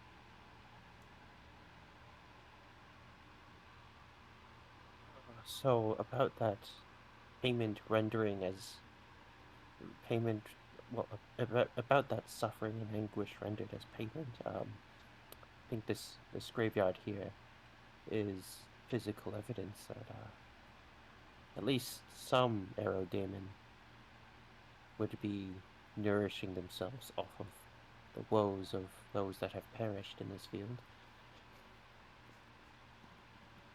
Seems like Yeah. it. As you look at this grave right here, and you're kind of like glancing through, you see a a partially dug out grave, um, with a headstone. Uh, this one to Ignatius Crandall. The stone bears an inscription noting the current year as the date of death, and a proclamation that the deceased died alone trying to save a lost friend. No body inside this grave, though. We We already need to met. go. We need to go now. Yep. Let's go. It's not too late. We can do this. Into the estate, I assume. Into the Well, they're unknown. not here, so Should we check the shed on the Okay. way, or are we going straight into the estate? Brian's going to look at the ghost that we've been having. check the shed invisibly and quietly. You see, he kind of gives a little nod, and goes invisible. Uh, I should clarify, based off of this map, there is a like some sort of shed here, and then there's the mausoleum in the graveyard. Yes. So which one are you checking? I shed, Shed. and Yeah. And if So he comes back, I'll have him check the mausoleum while we go towards the house. as you Can I? start making your way, he catches up with you, and informs you that where it says K4, the shed, it seems to be some sort of um, carriage shed, and doesn't have anybody in it. In fact, it looks very quiet and empty. He does note to you that um, if you needed to get away, this would probably be a decent place to. No carriage or anything in it, but um, it hasn't been used in God knows how long. And the mausoleum. Please check that while we go. He rushes back from after going to the mausoleum, um, and says there appears to be two people. He adds with an air of confusion, adorned in opulent garb with earrings and tattoos, and they look undead in nature, who appear to be looking at themselves in hand with handheld mirrors. Not gonna deal with that. We don't need that optional combat. Although, could be good money. No, we have to save people. Let's go. We'll go back. We'll go back if it need be. As you guys begin to approach the house, we're gonna take our break right here. Okay. We will be back shortly to continue this session. We'll see you then. And we are back for the second part. Emily, kick things off for us. Okay. Approaching the just a house. We're gonna get a little bit close here. Oh, you're approaching me. Um, as I mentioned before, but I'll just reiterate. All of the ground floor windows of this old 3-story manor are boarded up with those scraps of aged painted wood. Shards of filthy glass still protrude wickedly from the window frames. Brown and white paint that's dirty and cracked throughout. There's weeds that surround basically the entire exterior of the house. Uh, and the house sits upon uh, a pocked foundation of large stone. It's raised. Overhead, you see, looking up, the windows curve out from the southwest corner above one of the 2 ground level entrances, and a sagging wooden porch frames each of the 2 front doors. What we had seen before is there is an entrance here and an entrance here, right in front of those stairs. But not, hold on. Let me actually make so you guys can see that.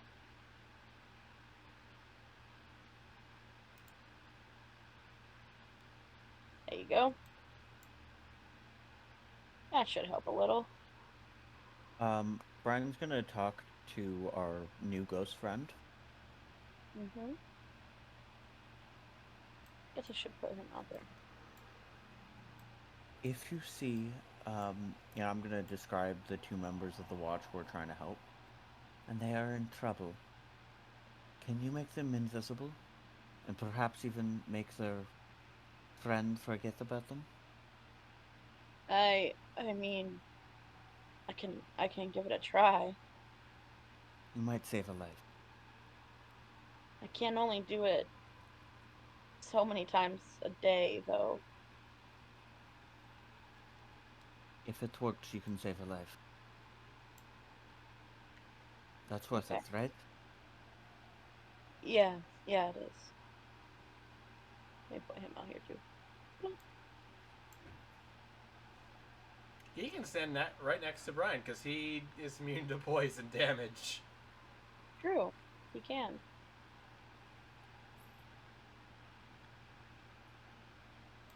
We need to go.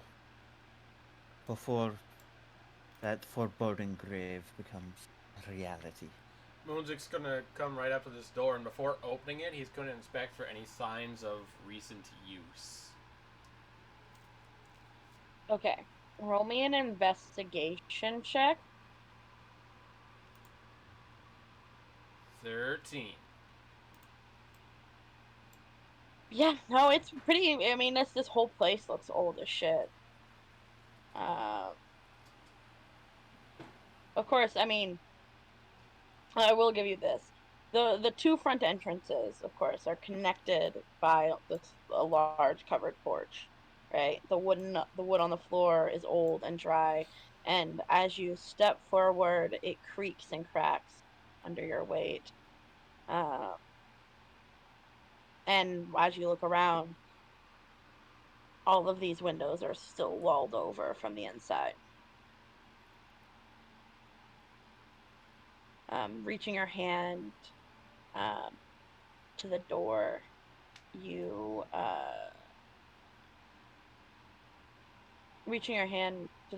you find that it is locked. Or do you touch first off? Do you try to open? I should specify. Do you try to open the door? Yeah, if I don't find anything like incriminating about the door itself, I'll go to open it. Moonzik will go to open it. You go to open the door and it is locked, and suddenly the door shudders under like a powerful impact. And on the other side, something barks loudly, like a vicious canine, and is growling with violent intent. Moonsick's gonna take out one of the stakes and hold. Like, is there a gap at the bottom of the door? What do you take out? Like, Moonsick basically wants to try and tempt whatever's on the other side of this door with one of the stakes Okay. to being friendly. Okay. So you're trying to like let the smell go through? Yeah. Okay, go ahead and roll me animal handling. It's a high DC, I would like to let you know. Yeah. 20, 15? please. Huh? Not quite at 20.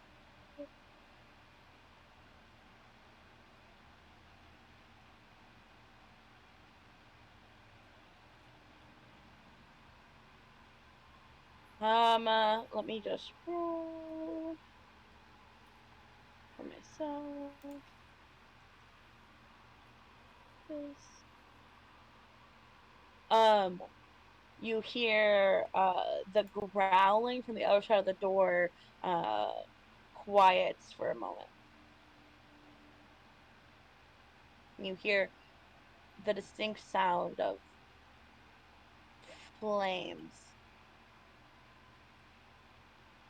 Well,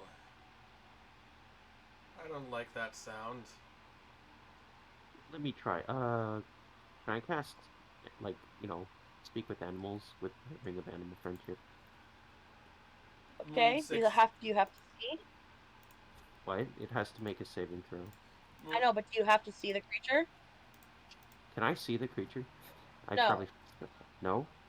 No. Pardon? It's on the other side of a door, and all the windows are boarded up. Okay, never mind. Never mind. We You don't can have time go to for it. waste on this. Come on. Alright, let's try the other door then. This one's got some kind of animal guarding behind the lock. Or, go right through the animal. It's just an animal. I mean, I did also hear flames, but okay, we can do this. And Is it locked? Is the first question. it is, yes. Yes. Yes. Okay. You heard flames? I didn't remember that part. There were... I heard flames. I don't know what that has to do with the dog, or whatever it is, but I tried to pull out the Well, stake. hellhound.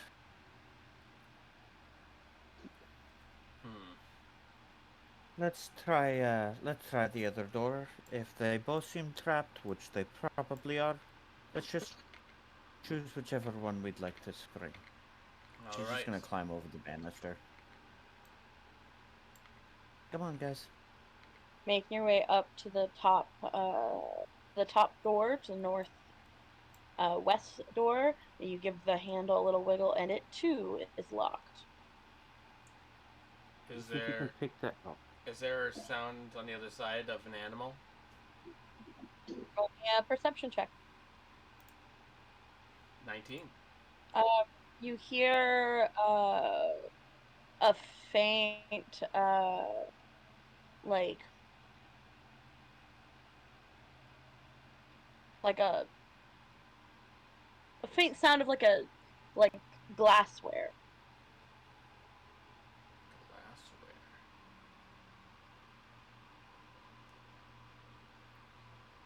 I heard glasses on the other side, so there's something behind this door. Everyone be ready. And Moonsick's going to go and pick the lock.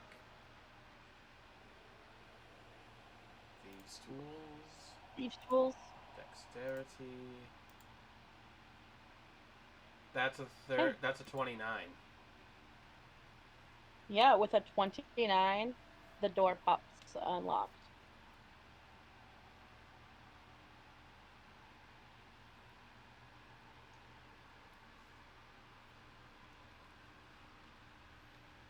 Music's just gonna Opening the door. cautiously step. Sorry? Music was just gonna cautiously step inside the door, holding Ghost Eye in grudge. Oh, I can't Yeah. actually. You can't what? For whatever reason, I couldn't like. Diagonal doors are really weird. I can't like, move into that door frame for some reason. There you go.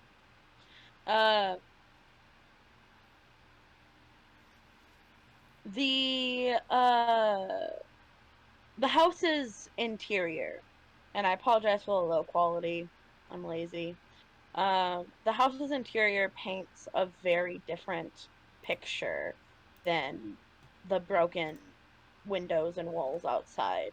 What was once, a like a cloakroom, if I think that's what it's called, is now a boarded fortress. The planks of wood reinforce the walls, uh, and through the old wood you see the like soiled paper uh, uh, are like covered with tiny little holes here and there, letting just like the smallest bit of light through.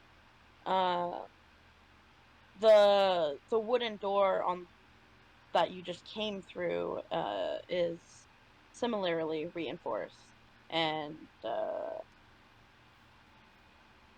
yeah. Anyway, on the west wall, you see metal hooks that were once meant to like hold outerwear, like hats and coats and the like. They seem to have been filed down to sharp edges, um, like threatening barbs, basically.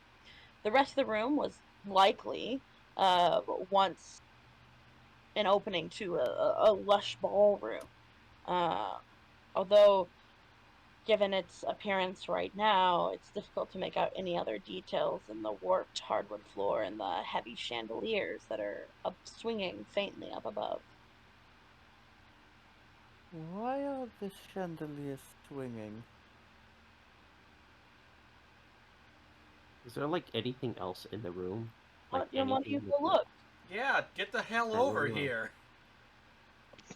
Okay. All the windows are boarded up, right? Yes. I wouldn't step underneath the chandeliers if I were you. No, I wouldn't either. Edward, what are Well, you doing?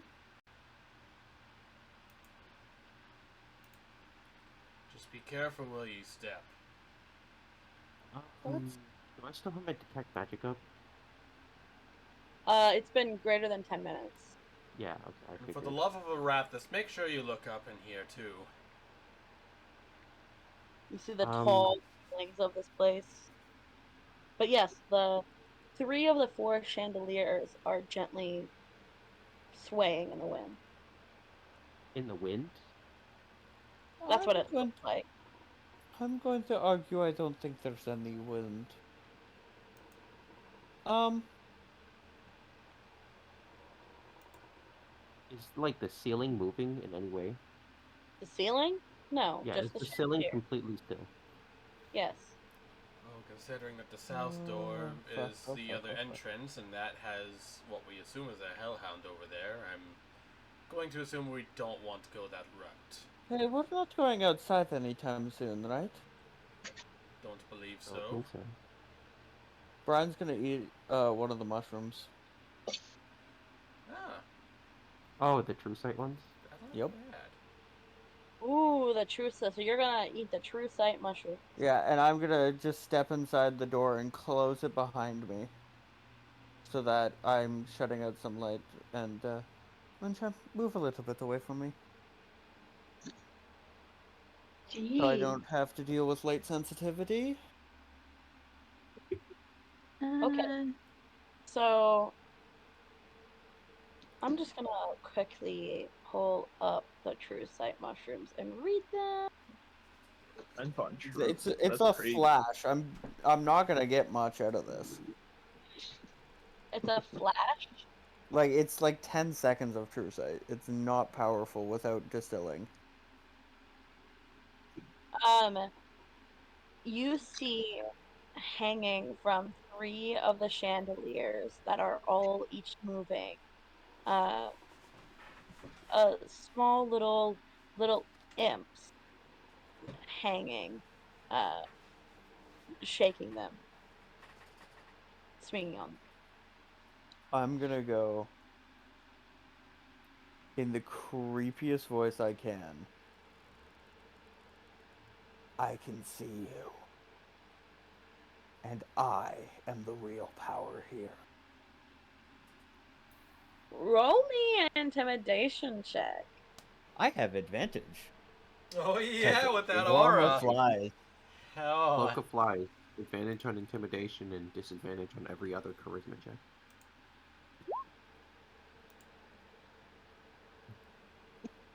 $15.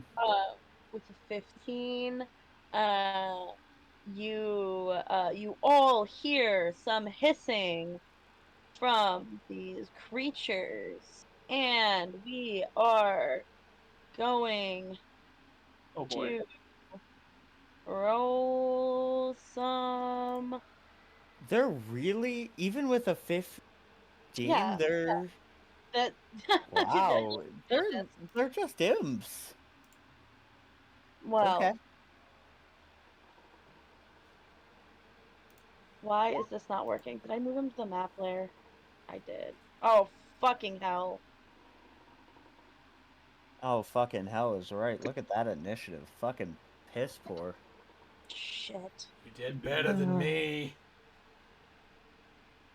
Although we rolled the same exact fucking number. Yep. Intimidation. Imp visibility. Damn. Moonzik really took There 4 we go. L's, huh? Another one.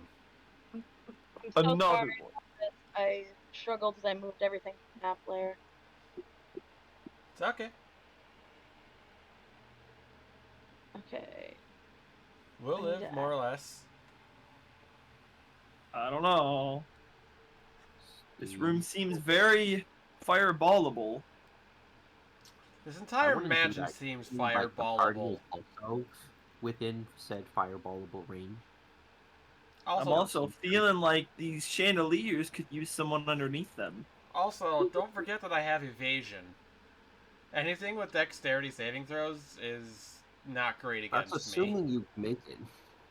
No, even if I don't make it, it's still halved. If I make it, then I take no damage, period. Yeah. But an average of 4d6 for taking the blow is a lot of damage. Okay. Well, if you insist, Oh, I'm kidding! So, yeah.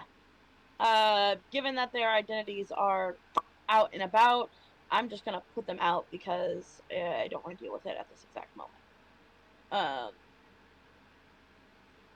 Edward, it's your turn. if you insist know that I it's not really fireball safe. you that much, right? What does the circle radius of the fireball over here look like? Do you have the circle tool? Yeah, give me a second.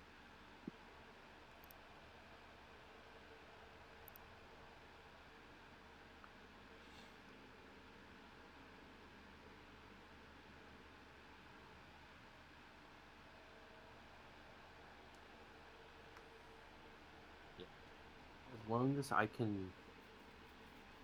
Yeah, now can we move that like one tile down? Can we please not fireball imps? I know they have resistance to fire. Can we also Maybe not for now. fireball a wooden room? Like I'm genuinely questioning what we think we're doing. Fireballing imps with fire resistance. I'm taking I damage, actually don't know whether they have resistance or not. I'm genuinely fire resistance. just thinking demon/devil and wooden house. This sounds like a horrible idea. It sounds like a really bad idea. Okay, fine. Guess I'll be boring. I'm gonna move over here. I'm going to catapult and align these like an acid file. I have to make Okay. a dex. So this one first.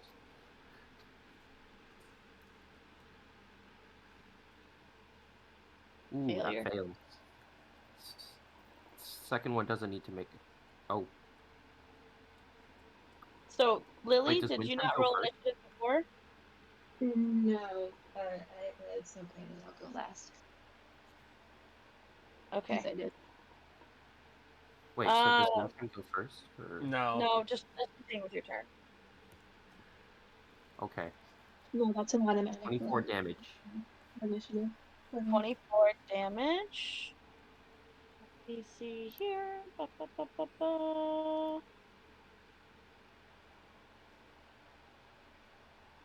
And it's bludgeoning damage, right?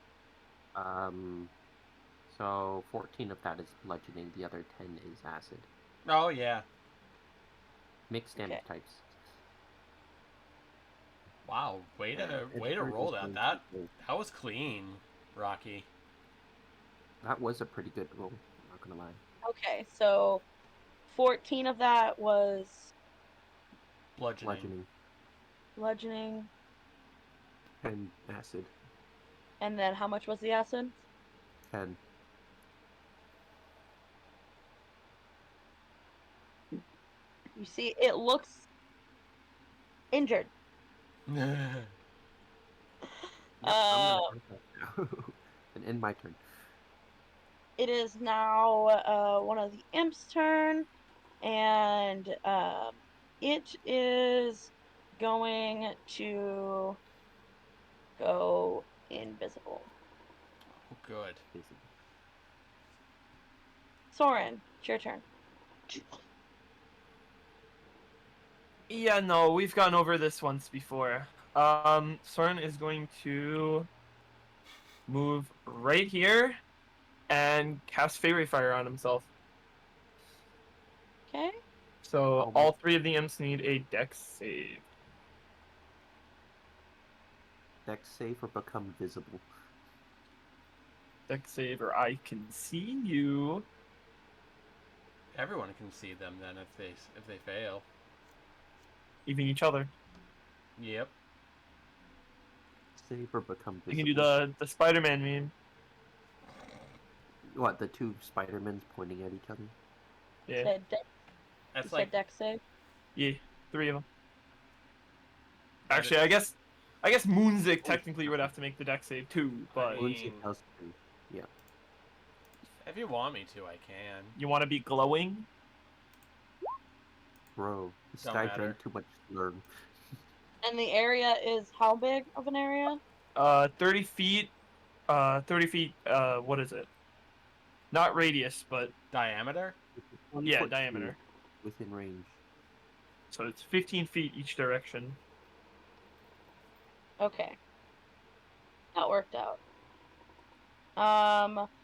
Then I had a nat 1 and a 6. So I rolled a 1 and a 3. So these 2 are glowing. Oh, okay. So that other one got away. Survived or got away or otherwise. Actually, this is the first 6 seconds of combat, right? Yeah. Ish. Wait, you have true So, so can I still see the imp? Oh yeah, you totally can still see the imp. The imp is flew directly directly away. Here, let me.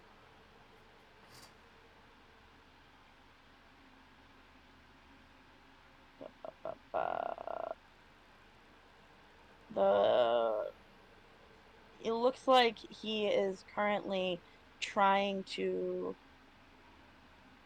get something. Why is this not working?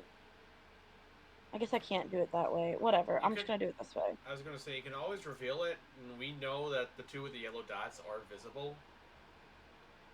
To everyone else? About 10 feet, like, in the air above you. Towards the He's trying ceiling. to get something? No, that was me just talking. Ignore that. Oh, okay. But he is currently about 10 feet in the air above you on the ceiling. Okay.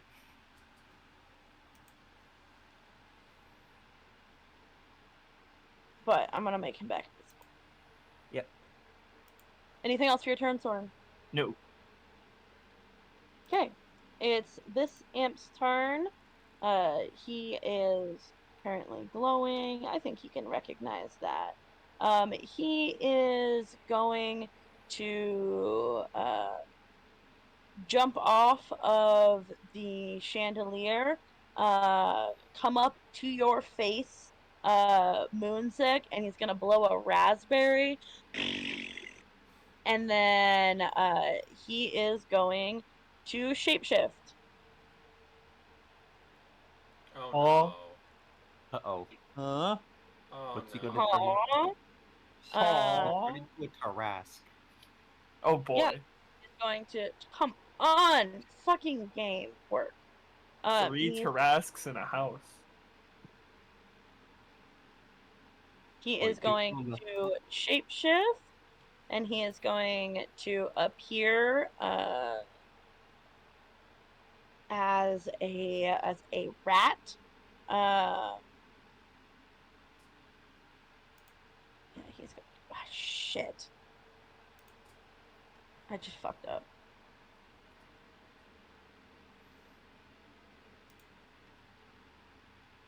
A rat? This is annoying. I'm just gonna say it's gonna be a 10 because you know what it was. He's gonna appear as a rat, and I guess I said he would go up into your face and blow a raspberry, but his plan is to run away. So I guess because I said he went into your face and I moved his token there, he did go into your face. He's gonna turn into a rat and run away because I'm stupid and I made the wrong choice. So you get an attack of opportunity. Yeah. Wait. Yeah. I'm gonna go with grudge. No, I fucked up. So I fucked His up. hubris 11? was his demise. 11 misses. Ah, damn. A rat? Okay. Yeah. Really?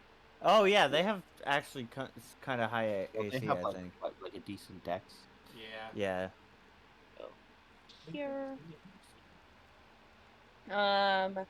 Then Wait, did it run past Soren as well? no, it did not run in Soren's thing. I can make it. I mean, if we want to get fucking technical about it, I can okay. make it. I wasn't that. sure what you were going for, so I was just double Brian, checking. it's your turn. Friend's just gonna, like, tilt her head up at the, imp, just so it knows she knows it's there. You should probably surrender. You'd make a decent familiar. And, as if to underline her point, she's going to, Eldritch Blast, the one that's close to dead already. Okay.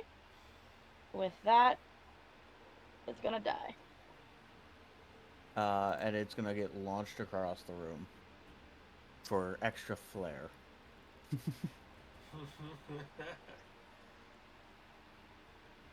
And Right, we're gonna the rat. Eldritch Blast again. Sniping the rat. Seriously, what is with the low rolls against the frickin' rat? Called Like it! specifically 11, not any other. Just 11. Brian. Mm-hmm. I need out of nowhere, something fires at you.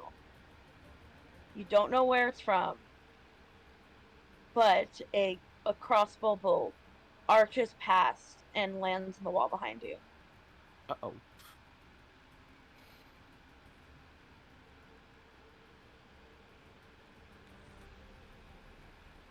Anything else? Your turn. Bonus action, Tentacle of the Deep. We're gonna spawn that right next to me. Jesus fucking Christ, what is with the low rolls today? That's like 3 11s in a row. I've gotten so many 3s and 2s today. But Well, it's- you guys got a whole bunch of 20s earlier, so it balances out. Called it! That was not me. But yeah, only attack Tentacle of the roll Deep against these 11. misses.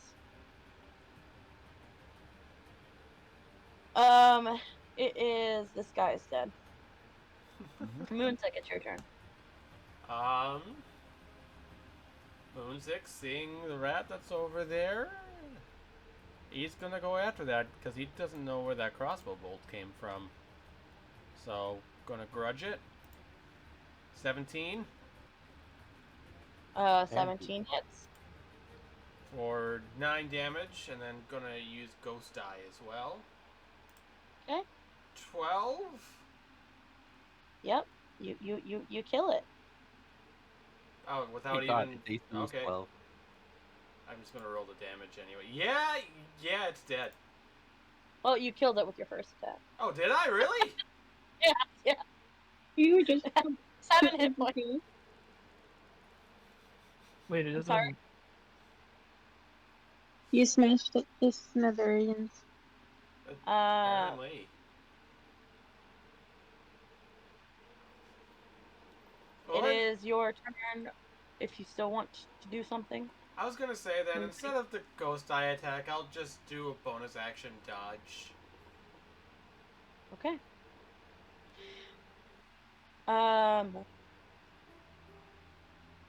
So, hold on 1 second, real quick. Soren, What? out of nowhere, Uh-oh. Uh-oh. you get hit with a crossbow bolt right into your back.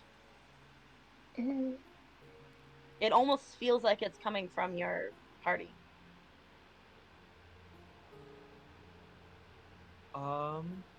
Wind chime, it's your turn. Can I use perception to see if I notice where it's coming from? Where the crossbow bolts are coming from? And check.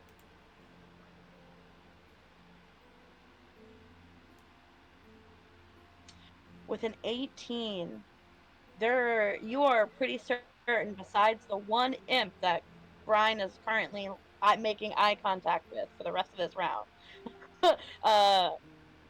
that it is not coming from any creature in this room. Oh, great. What? Is it coming from the walls? Or the ceiling? It almost feels like it is, but there's no holes in the walls. Ooh. Are there any paintings with like eyeballs? In the ballroom, absolutely. And they're blinking. Oh, good! Okay, that's a little bit very scary. I'm gonna heal Soren with a healing word. Okay.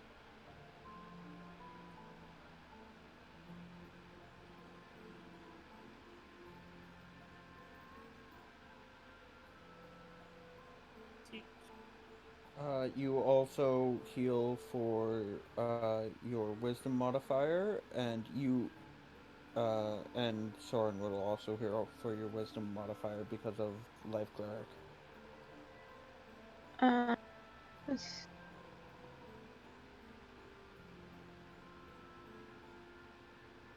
So you have a wisdom modifier of 3.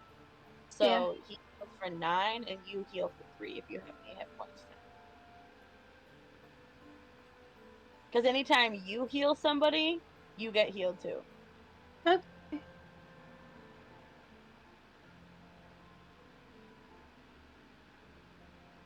Okay.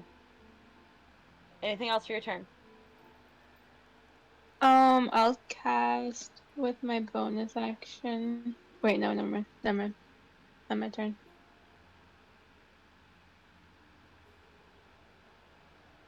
Okay. Anything for you, Edward? Yes, actually, I do have a thing. So, arrow that's coming out, right? What does it look like? Is it It's like like a a regular arrow, magical arrow? it's like a crossbow bolt. All right, perfect. Wind chime has a crossbow, right? Yeah. Yes. Okay, that's not good. I was gonna hit a locate object on the closest crossbow bolt. Oh, I also have crossbow bolts. All I right. can't be near any of you, can I? Okay, well, this is a little gamble. I'm gonna walk like a moderate distance from everybody here. Right, am I allowed to like duck under cover? Actually, that doesn't matter. I'm gonna cast locate object, targeting the nearest crossbow. Okay. The nearest crossbow bolt. Not bolt, just crossbow. Oh, crossbow. Wind chime or sword. Your choice. Oh man. Yeah, okay, that's useless. Yeah, that's. I'm gonna walk. Can I like still duck under cover here? Yeah. I don't know what you're ducking under, but sure. Is that like a Chair. crawl? Yeah, literally, I'm trying to take cover. So you're crawling under a chair. To take cover, yeah. Okay. Would I take cover? I will increase your AC by 2. All right, thank you. That's my turn. Okay. And we're going to make a save real quick. I wonder why. Okay. In the last little bit of your vision of the as in Minecraft, your night vision begins to fade and blink out. Your you see the imp rush out. You see the imp run away out the door. Ah, that cheeky little.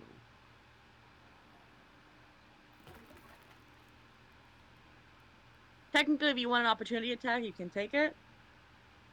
Brian?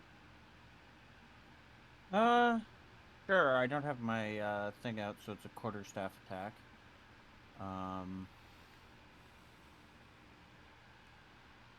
Which I believe quarterstaffs are dex weapons. They are. Okay. So non-proficient dex weapon. Yep, finesse. So roll 1d24.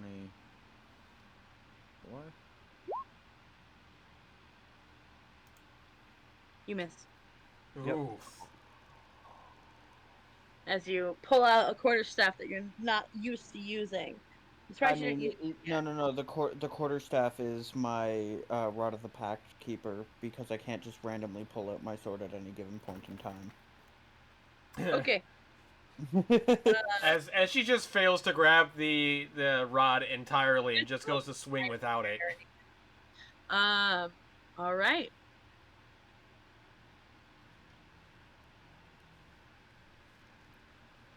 All right, now that that's done, we can't waste any more time in here. Well, first picks up 2 imp creatures. These are worth some money. That's true. Scruffs them, put them in a bag. Yep. All right, let's go. Moving to the eastern door. Who's keeping track of how many creatures we have? Not me, that's for sure. Not me. Oh, I have the amount, but I'll have to count them all. I think in total we've reached 9 now. We should probably just have somebody keeping track. I can keep track of them because we have the 5 harpies, we have the tree, and we have that one thing that we first encountered, and then now these 2 imps should make 9.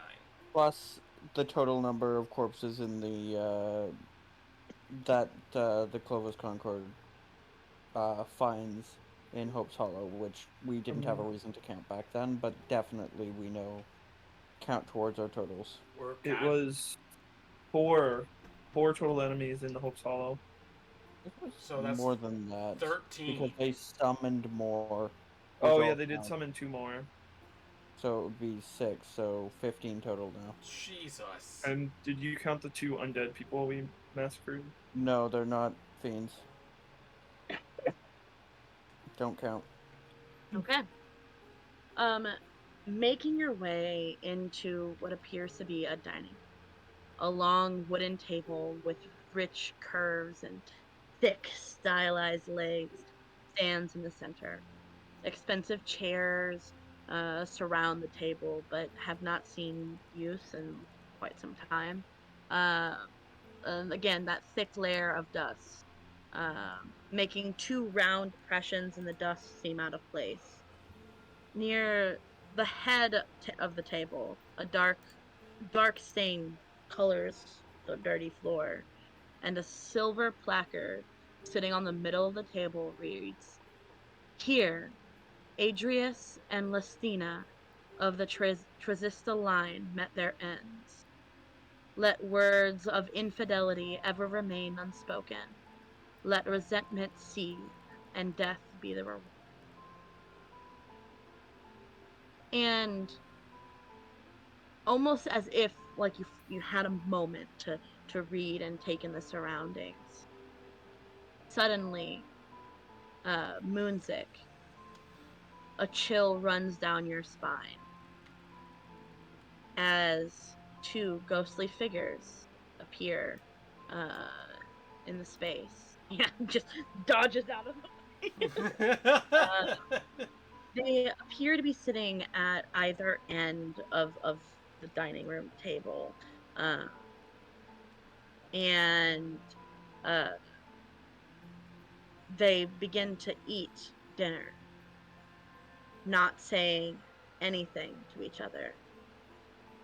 This continues for a bit when suddenly you see the man grasp at his neck and his collar just about the same time the woman does, uh, as they both collapse onto the table almost in unison, dead, fading out. As they collapse, I need everybody in the room, which is Brian, Edward, and Moonsick, to make me a Constitution saving throw. Oh, okay. Yeah! No.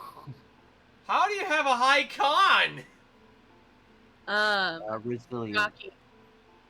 Rocky, Uh-oh. a choking sensation uh is in the back of your throat. You feel like you can't breathe. Your throat is closing, and you are going to take one d 6 plus 2 1d6. poison damage. So 2. you're gonna take Poison. 4 poison damage before that sensation fades. Edward, are you alright? Oh, I don't know what that was. Felt like I was being strangled. I think Oh, you great. experienced a moment of their death. Looked like poison, right? Something of that sort. You really can't afford to stay in any room for too long. And we really need to make sure that Friends of the Golden Watch don't end up another exhibit. We need to go. This Museum of Death is creepy. Making your way southward, Moonsick, uh, you you find yourself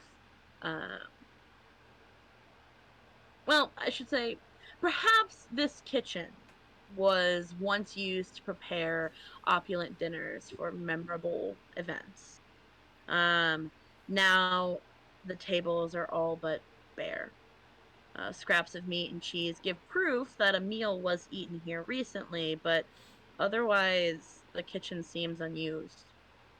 One of the long tables smells like it was used for butchering, and the multicolored stains that darkened its chipped surface make that even clearer, really.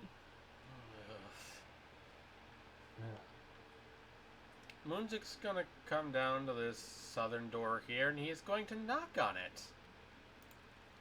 You give the door a knock, knock, knock. There's no answer. Is this not the room that leads to the other entrance? Shouldn't there be some kind of dog on the other side of it?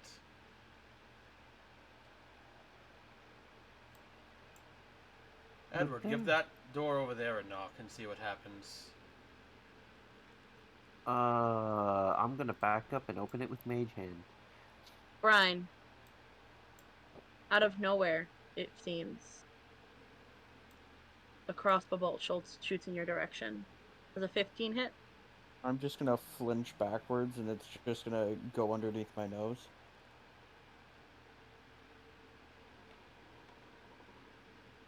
I'm gonna look at the direction from which it looks to be fired, and I'm just gonna fire an Eldritch Blast off.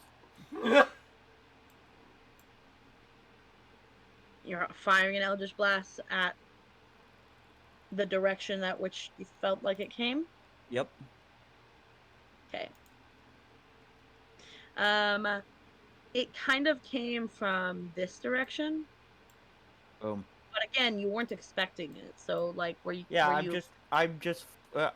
I felt it flinch back. Basically, I didn't expect it to come. I see a bolt, like, fly past my face, and just reactively I fire. Okay. Roll to hit, I guess. Okay. So would that You be... hit the wall, and some wood And splinters. I'm going to fire. I'd fire the whole thing, like boom, Wood's boom. off everywhere. Well, if they were there, might have hit them. Might as well try. Brian's gonna go over to the wall where she's splintered it. She's just gonna run her hand along it. Okay. You run your hand along the splintered wall. She's just gonna continue walking down, hugging the wall. Basically making sure that her aura is constantly over top of anything there, just to make it uncomfortable. It could avoid the damage if it's a creature, if it's indeed a creature, not just like a haunted, fucked up mansion that keeps doing things, but I'm just here to make their life difficult. I see. Okay. Lily, what are you doing? You're still in the main hall.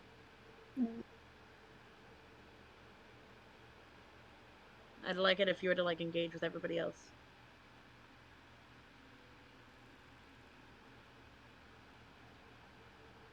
How far ahead are they? Pretty far.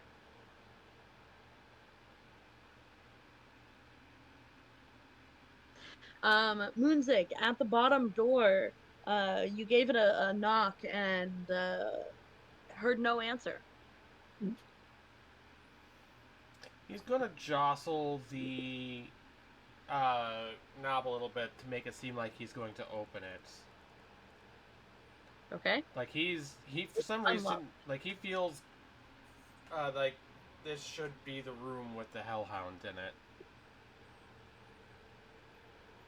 It's unlocked.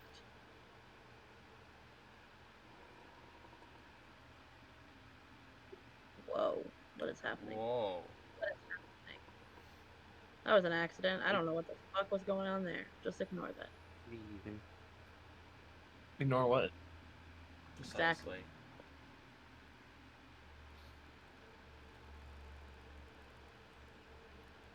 Okay. You gave a knock on the door and nothing happened.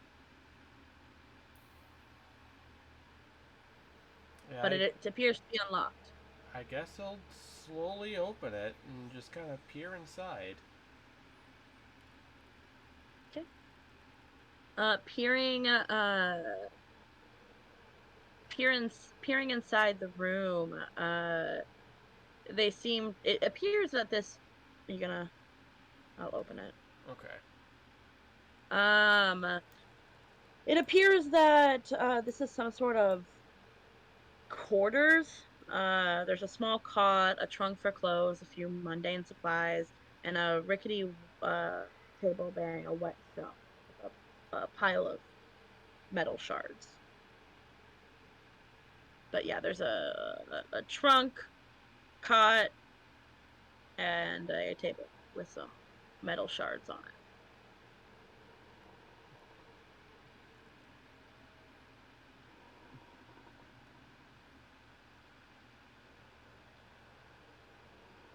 I'm sorry, I completely zoned out. Say that again. A trunk, a table with some metal shards on it, and a bed. He'll open up the trunk. Opening up the trunk, you find mostly like mundane, like clothes and some mundane supplies, but buried up at the bottom, you find 2 potions of cure wounds. Nice! Potions of cure wounds. I'm gonna pocket those. That gives me 3 of those Healing potions potions, now. whatever you call it. Or it gives me 3 potions in total now. I found a couple of healing potions. How about Soren, you take 1. Brian, you take the other. All right. Pass it here. I'll catch. He's gonna give a short little underhanded toss to her. Edward, you Can I enter head this into this room? See if there's Yeah, anything. yeah. So inside that room is a mostly empty pantry, where there's a few hunks of bread, cheese, jerky, the like. Pretty Sorted basic. candlesticks and assorted tableware worth 5 Yeah. silver. um, That's a recurring joke sudden, now. Suddenly out of nowhere, it feels a crossbow bolt lurches in your direction with a dirty 20, That hits. dealing 10 piercing damage. Oh. Ow. All right. Okay, seriously, where is this crossbow bolt coming from? Perhaps we keep moving and we find out. But I think we should keep moving. That's probably harder to hit when we're constantly on So the I move. saw none of that with. No, 'cause it was yeah. No, but I saw none of that when I had my true sight, right? Because the first bolt fired while I still had true sight. You saw none of that with the true sight. There was nobody there. All Fuck, right. this is unfair. I love it. Why can't everybody with a crossbow, like... Wait. If we put our crossbows inside the bag of holding... I don't think it's Look. one of us. Edward. No. You don't Edward. understand. Look, just There's put it no in- crossbow. I could see everything. And a bolt just appeared. Whatever's firing at us isn't where we are. I'm doing sweeps anyway, by keeping close to the walls where they've been firing from. We need to keep moving, and our only option left is to go to the door to the south. So everyone be ready for a nice big dog to come charging at us. I'm gonna Mage hand? continuously take the dodge action as I'm moving. And yeah, you can Okay. technically do that. Yeah, there's no problem with, like, just staying alert. Yep. In fact, I'm actually going to adopt that too. Same here.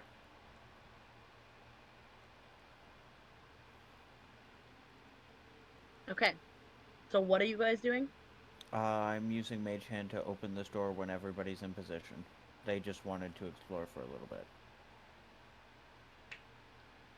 Please do not stand next to me. You do not want to fuck up combat. And has it been over a minute? Has it been over a minute since our last combat? I assume so. Yeah. Okay. I am down to 2 uses left of my. Can I get some apple slices before we start? Just 2 will do.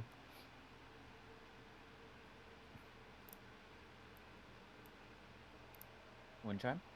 Yeah, I'm trying to remember how many I had left.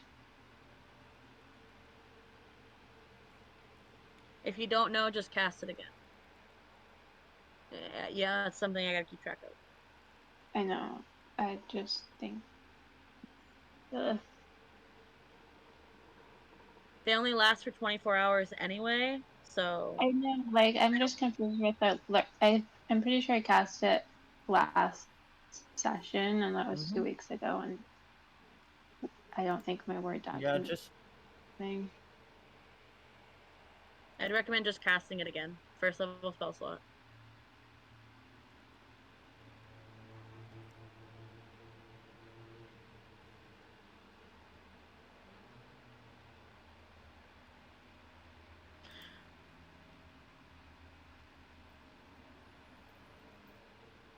No, I don't have any more spell slots for that.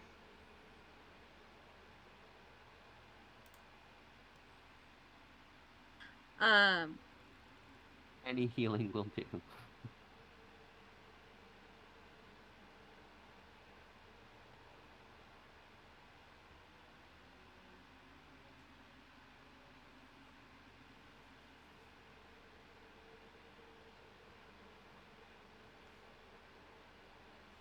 Okay, so what's happening? There's been a lot of silence, so I don't know what's going on. I think Are we waiting for something? I think we are ready to open the door. Yeah, I'm just making sure everybody's okay. I kind of want that. Wind chime saying she has no spell slots left, which is kind of fucking scary. Just for So first level. You can still Oh, I upcast see. it. Like, you have... But Is it hey, worth up? hey. Goodberry. It okay. Open door. Upcast Goodberry isn't the worst thing to do, but it very much is if it's not the end of the day. Does that make sense? Yeah, I Mm-hmm. know. Like, just any healing will do. Edward, I don't you're know what fine. means you have, but, you know, I'd rather not go in Edward, without food. you're fine. It was Fine. 1 arrow. We'll get you back up if you're in Let's trouble. Opened with Mage Hand. Opening the door with Mage Hand in a rush.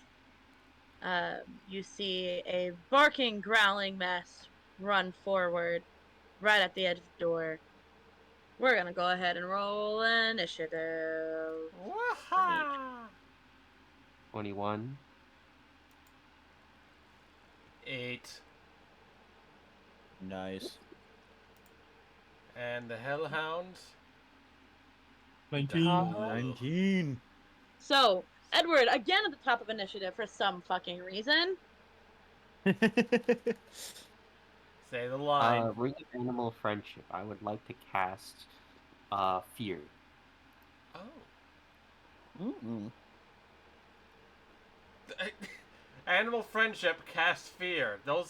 One of these things does not belong. Question is it an animal? It's a very good question. I mean, Is it a beast? Can you send it to chat? Do you have that? What? I want to look at it. I want to look at the stat for it because I want to see how it specifies it. Okay, so it's Fear, targeting only beasts that have intelligence 3 or lower. Okay.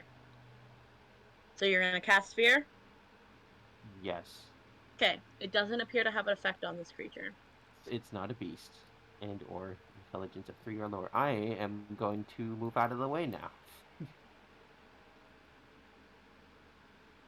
Yep, that's it. Okay. Oh, I'm gonna do something super fucking evil. Brian, Says your the turn. warlock. Oh no. Okay, how many spell slots do I have left? None. 2. I think I have 2. I do.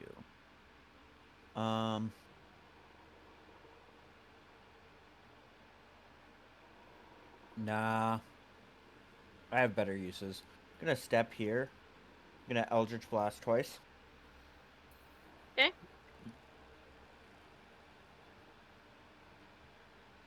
17 to hit. 17 does hit. For 8 It's damage. gonna get pushed back 10 feet. A second bit here. I'm gonna step forward. Or actually, I guess my second Eldritch Blast bolt has to hit from the same place, so. Eldritch Blast right here. Okay, 28 hits. For 5 5. damage, and it's pushed back a further 10 feet along the wall. I'm gonna step up to here. I'm gonna Tentacle of the Deep, summoning it right in front of me, right here, which is both within 10 feet of me and 10 feet of it.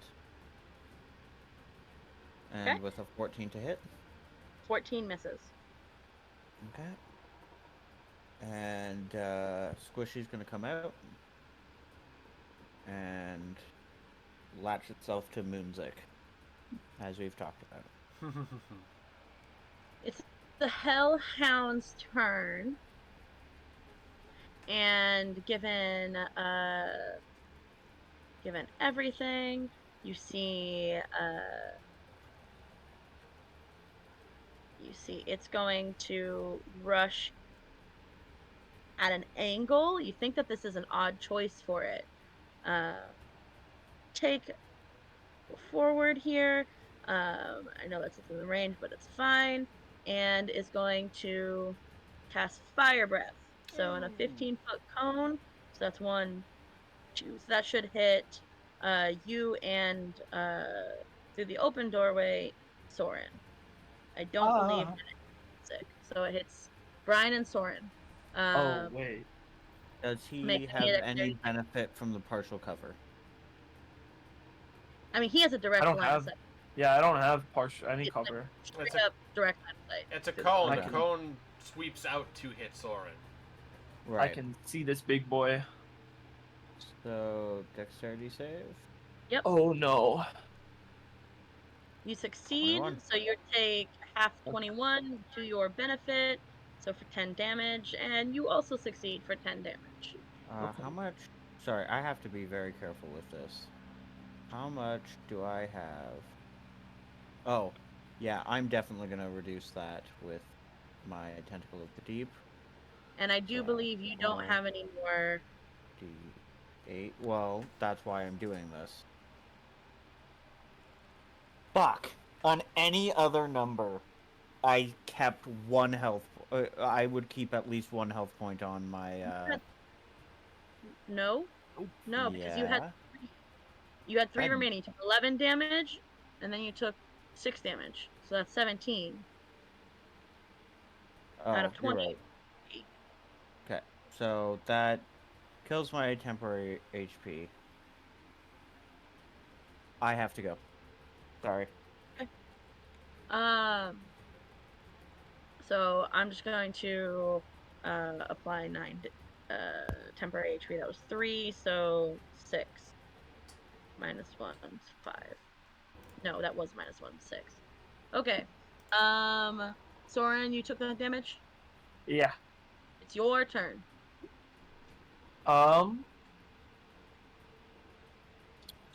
Let's see. Fire breath. What do I have at my disposal? Fire on fire. Sounds like a good time. No, he's gonna guiding bolt. Okay. 22. 22. 22 Two, hits. two. Ooh. For 20 radiant damage. Nice. And the next attack has Advantage. advantage. He glow. Just with my Word. movement. Or do you have something?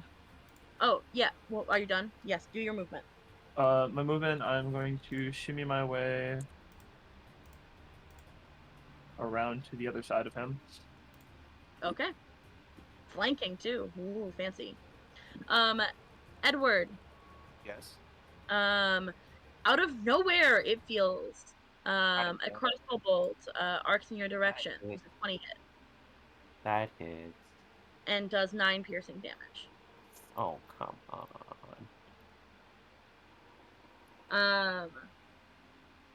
Moonstick, it's your turn.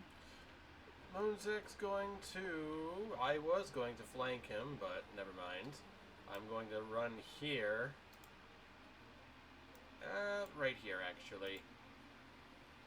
And I'm going to attack with Grudge at advantage. I thought I hit advantage, but 22 to hit. 22 hits.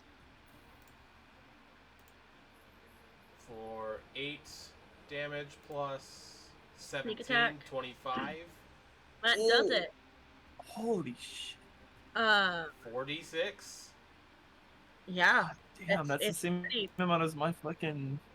Yeah, it's very intense. And you can do it once every turn. As long as I have advantage or I have so, friends nearby.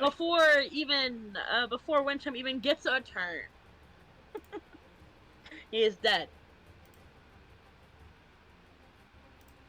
Okay.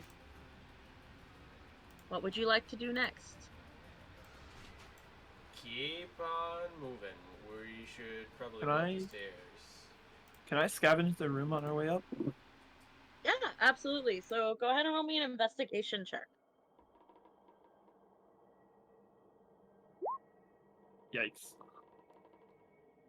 Okay, so basically, I should actually describe this room a little bit. We kind of went right into combat. You,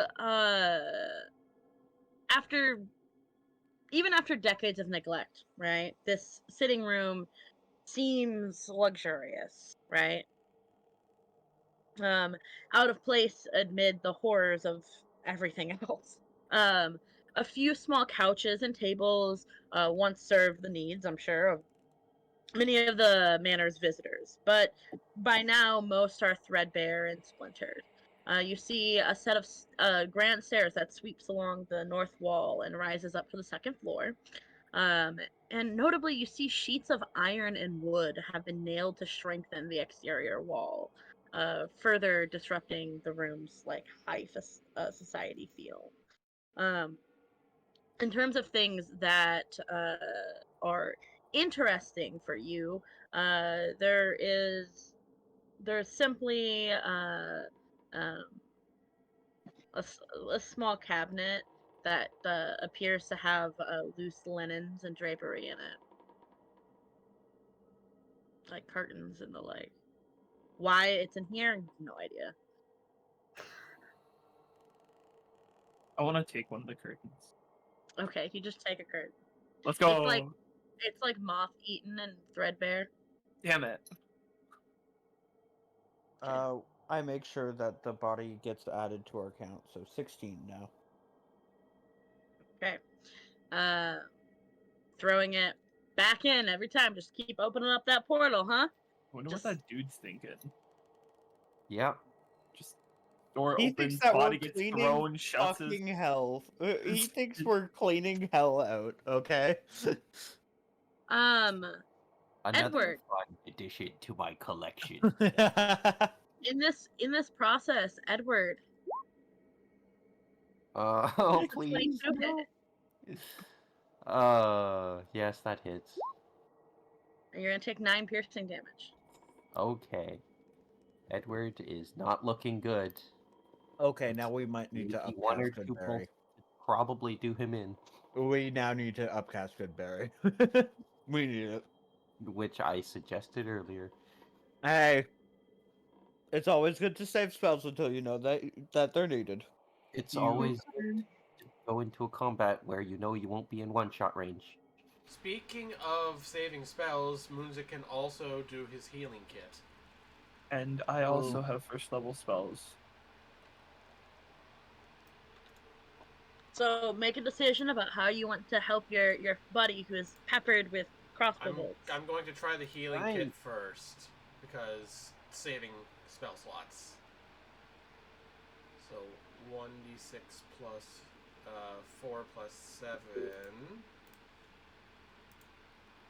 Okay, weird thing to ask. Can I make an investigation check against any potential illusions to see if I can see through a particular... Make me an investigation check 15 HP, Edward. with a natural 20, with a natural 20. It's not. It's at first it's not about what you see, but it's about what you hear. Something over here catches your attention, and just as Moonzik gives you 15 hit points, Good stuff. you don't want to miss this opportunity and rush over, and you find a but hidden behind a table, a very small door. It looks like you may be able to push some stuff out of the way and crawl in, but it's gonna be a tight squeeze.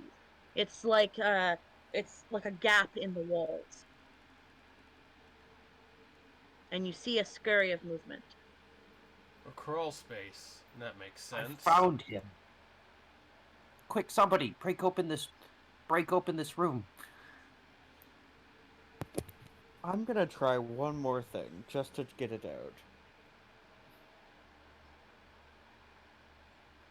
Get out here, and we might let you live.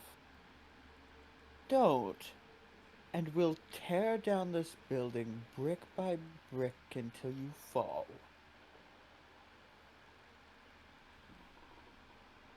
Now I'm trying to intimidate him out. All right, roll intimidation. And I still have advantage, because hell yeah. Oh wait, as I see the figure scurry away, can I cast Phantasmal Force?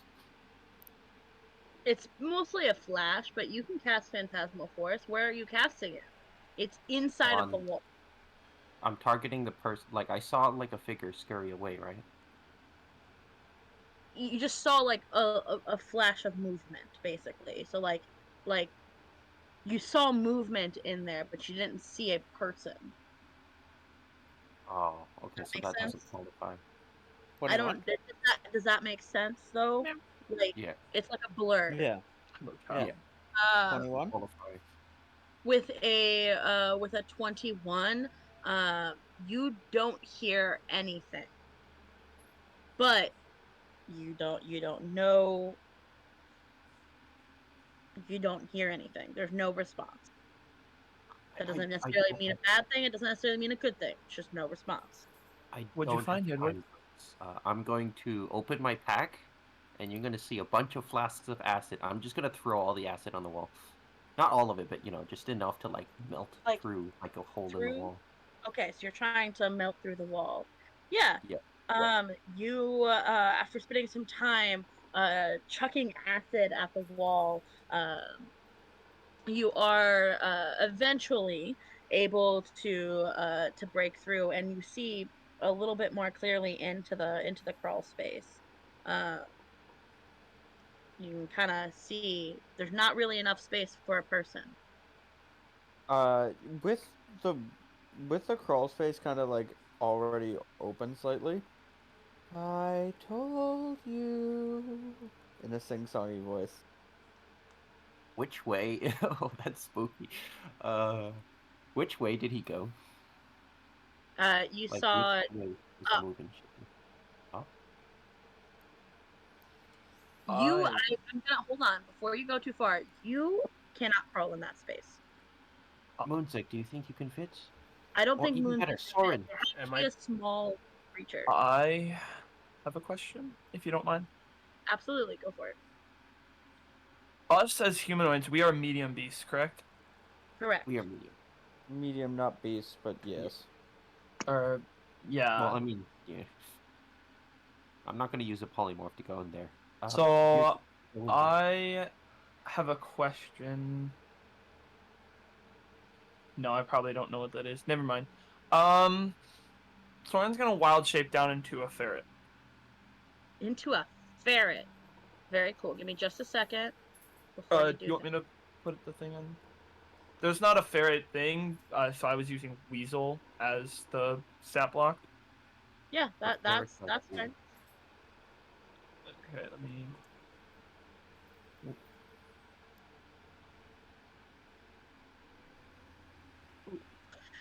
You should be able to use the compendium and then drag it out. Oh, The that's rogue right. Yeah, only it's compendium. Weasel. Ah, yes, druids. Okay. Well, okay, yeah. And he is going to shimmy his way up there to find whatever's in there. Okay. So for the sake of this, I'm gonna make you tiny. E. Oh, he's so sweet. And just be sure you hold. Just be sure you hold Alt when you're looking. And dragging. Tiny little sword. Oh my god. As you step around the corner, you see huddled in a space, looking pretty terrified, a person who appears to be a were-rat. Upon seeing you, because that's how things are, Oh fuck. we're gonna roll initiative. I don't think I thought this through. Really? I don't think I thought this through. Are we rolling initiative again? We are Oh, in fact thank God. rolling initiative. Wow. Wow, he rolled below Soren. Oh, That's thank God. okay. Well, do something. Scared. Ahem. Okay. Hey, all I'm saying is if this were one Why are there D&D, two Sorens? Never mind. I don't know. That's This is a a good second question. Soren where? Given the situation, I am going to just skip to Soren's turn. Yep. Oh. but I was. Soren, you're a ferret. Whoa. Can You're I? a ferret. I did go first. Can I give him Squishy to help him out? I know this puts Squishy at risk, but he needs Squishy for help. Sure. He's always better than what I was I gonna do. don't think that's gonna help. Nah. Squishy is with you. Squishy is with you. I'm gonna Squishy be is honest with here. Full I fucking did freaking not thing. think this through. Okay. So I guess my turn. Is there enough space for a person? No. If you wanted to come out, this is the only space that would work. Okay. Good. So you can unwild shape if you'd like, but to get out, you're gonna have to wild shape again. I If you just unwild needed to shape. clarify that because reasons. Let's. I guess he's gonna move up closer to it, so it's like within the 5 feet. And he is going to bite it. Okay, as a weasel, right? Yes, as a weasel. So it's 1d20. Fair or Because I have a weasel. I have a Oh. weasel. Yeah. If you wanted it. Yeah, You know, so if you're sure this is what you wanted. yeah, it does 1 hit point, by the way. Yeah, there's- by the way, I do 1 damage. You do 1 damage. So roll me a d20 plus 5. So that's a 20. Squishy just- will. Squishy pulls out the arms and looks menacing. There you go. What? Natural 1! Yo! Highest number possible! Hey, Oh in my my defense, God. it literally says on the stat block, hit, 1d1 in parentheses piercing damage. So, in all fairness, So theoretically, a crit doubles the damage. Yeah, you That's like the you only function it serves, is to double crit damage. you do one damage, and he looks at you, and what at first was fear and hiding, um, now is no such thing. Um, I scared it. It was hiding. Why did we do this? so that was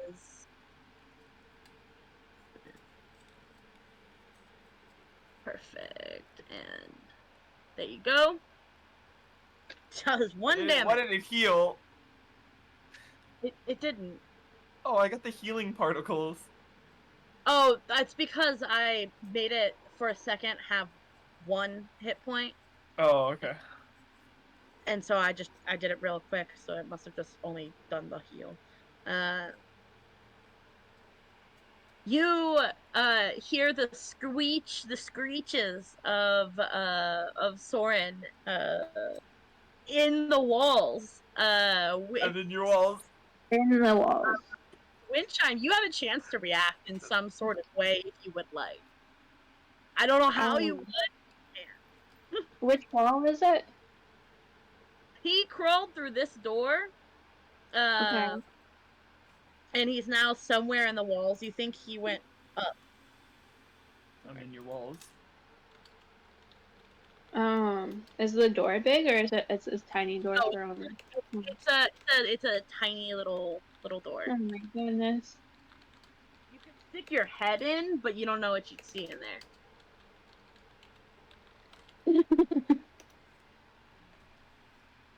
Can I hear the other thing that he's attacking? You certainly hear squealing.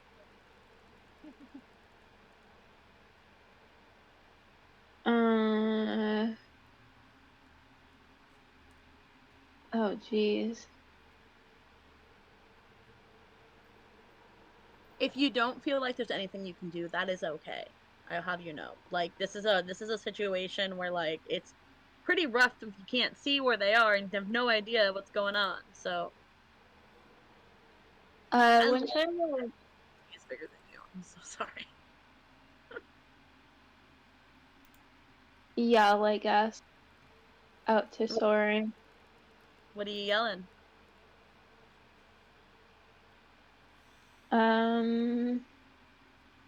Soren, what's going on? Okay. Soren, I'll give you a second to respond if you want, but you Squeak, are squeak. Yep. It is now this guy's turn. Seeing you, he puts away the crossbow and is going to make a bite attack on you with a 13. Does that hit? That is.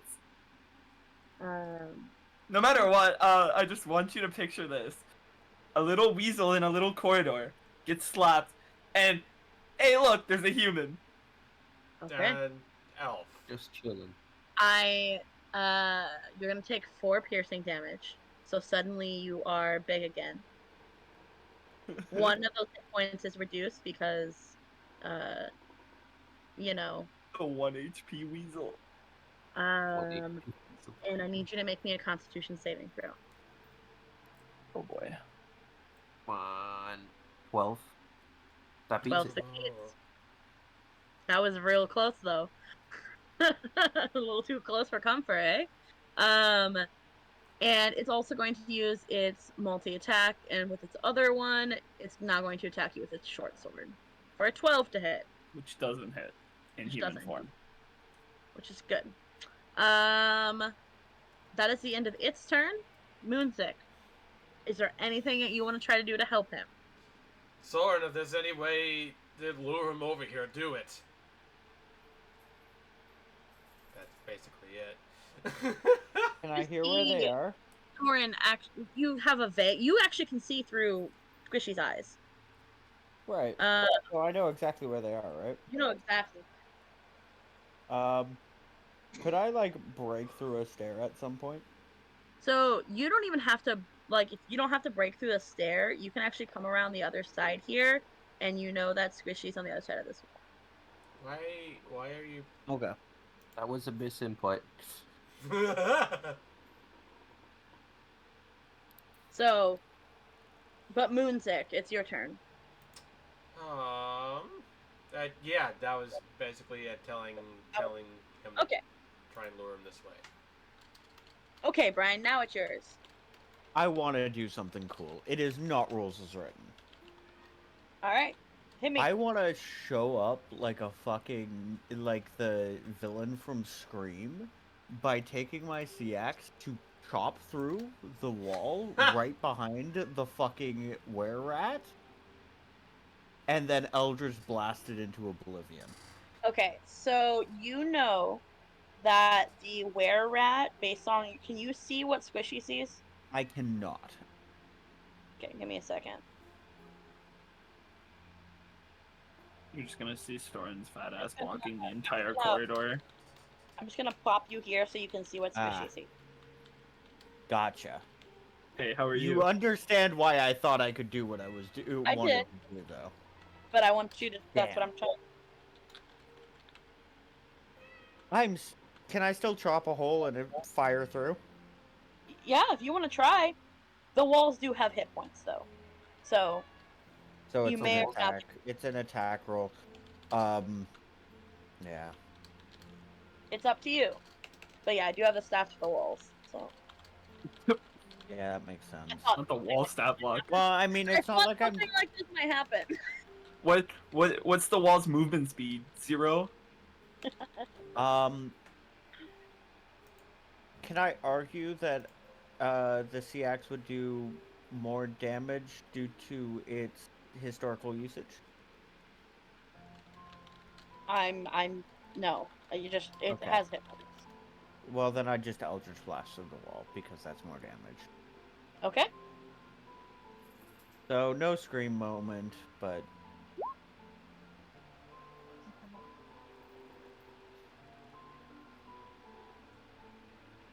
6 damage. Okay, 6 damage. We cannot hear you. I don't know what you did.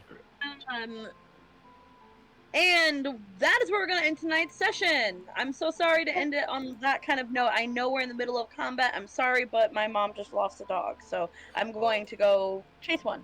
Thank you guys so much. I'll see you guys next week. Thank you all so much for joining tonight's session. Like, comment, subscribe for those of you on YouTube. Otherwise, also go check out my Twitch channel and follow over there. Go check out the links for my Facebook page, as well as the Describe and Sky Zephyr's content. Thank you all so much for all of you on Twitch as well. We'll see you next week for more Wildemount goodness. We'll see you then.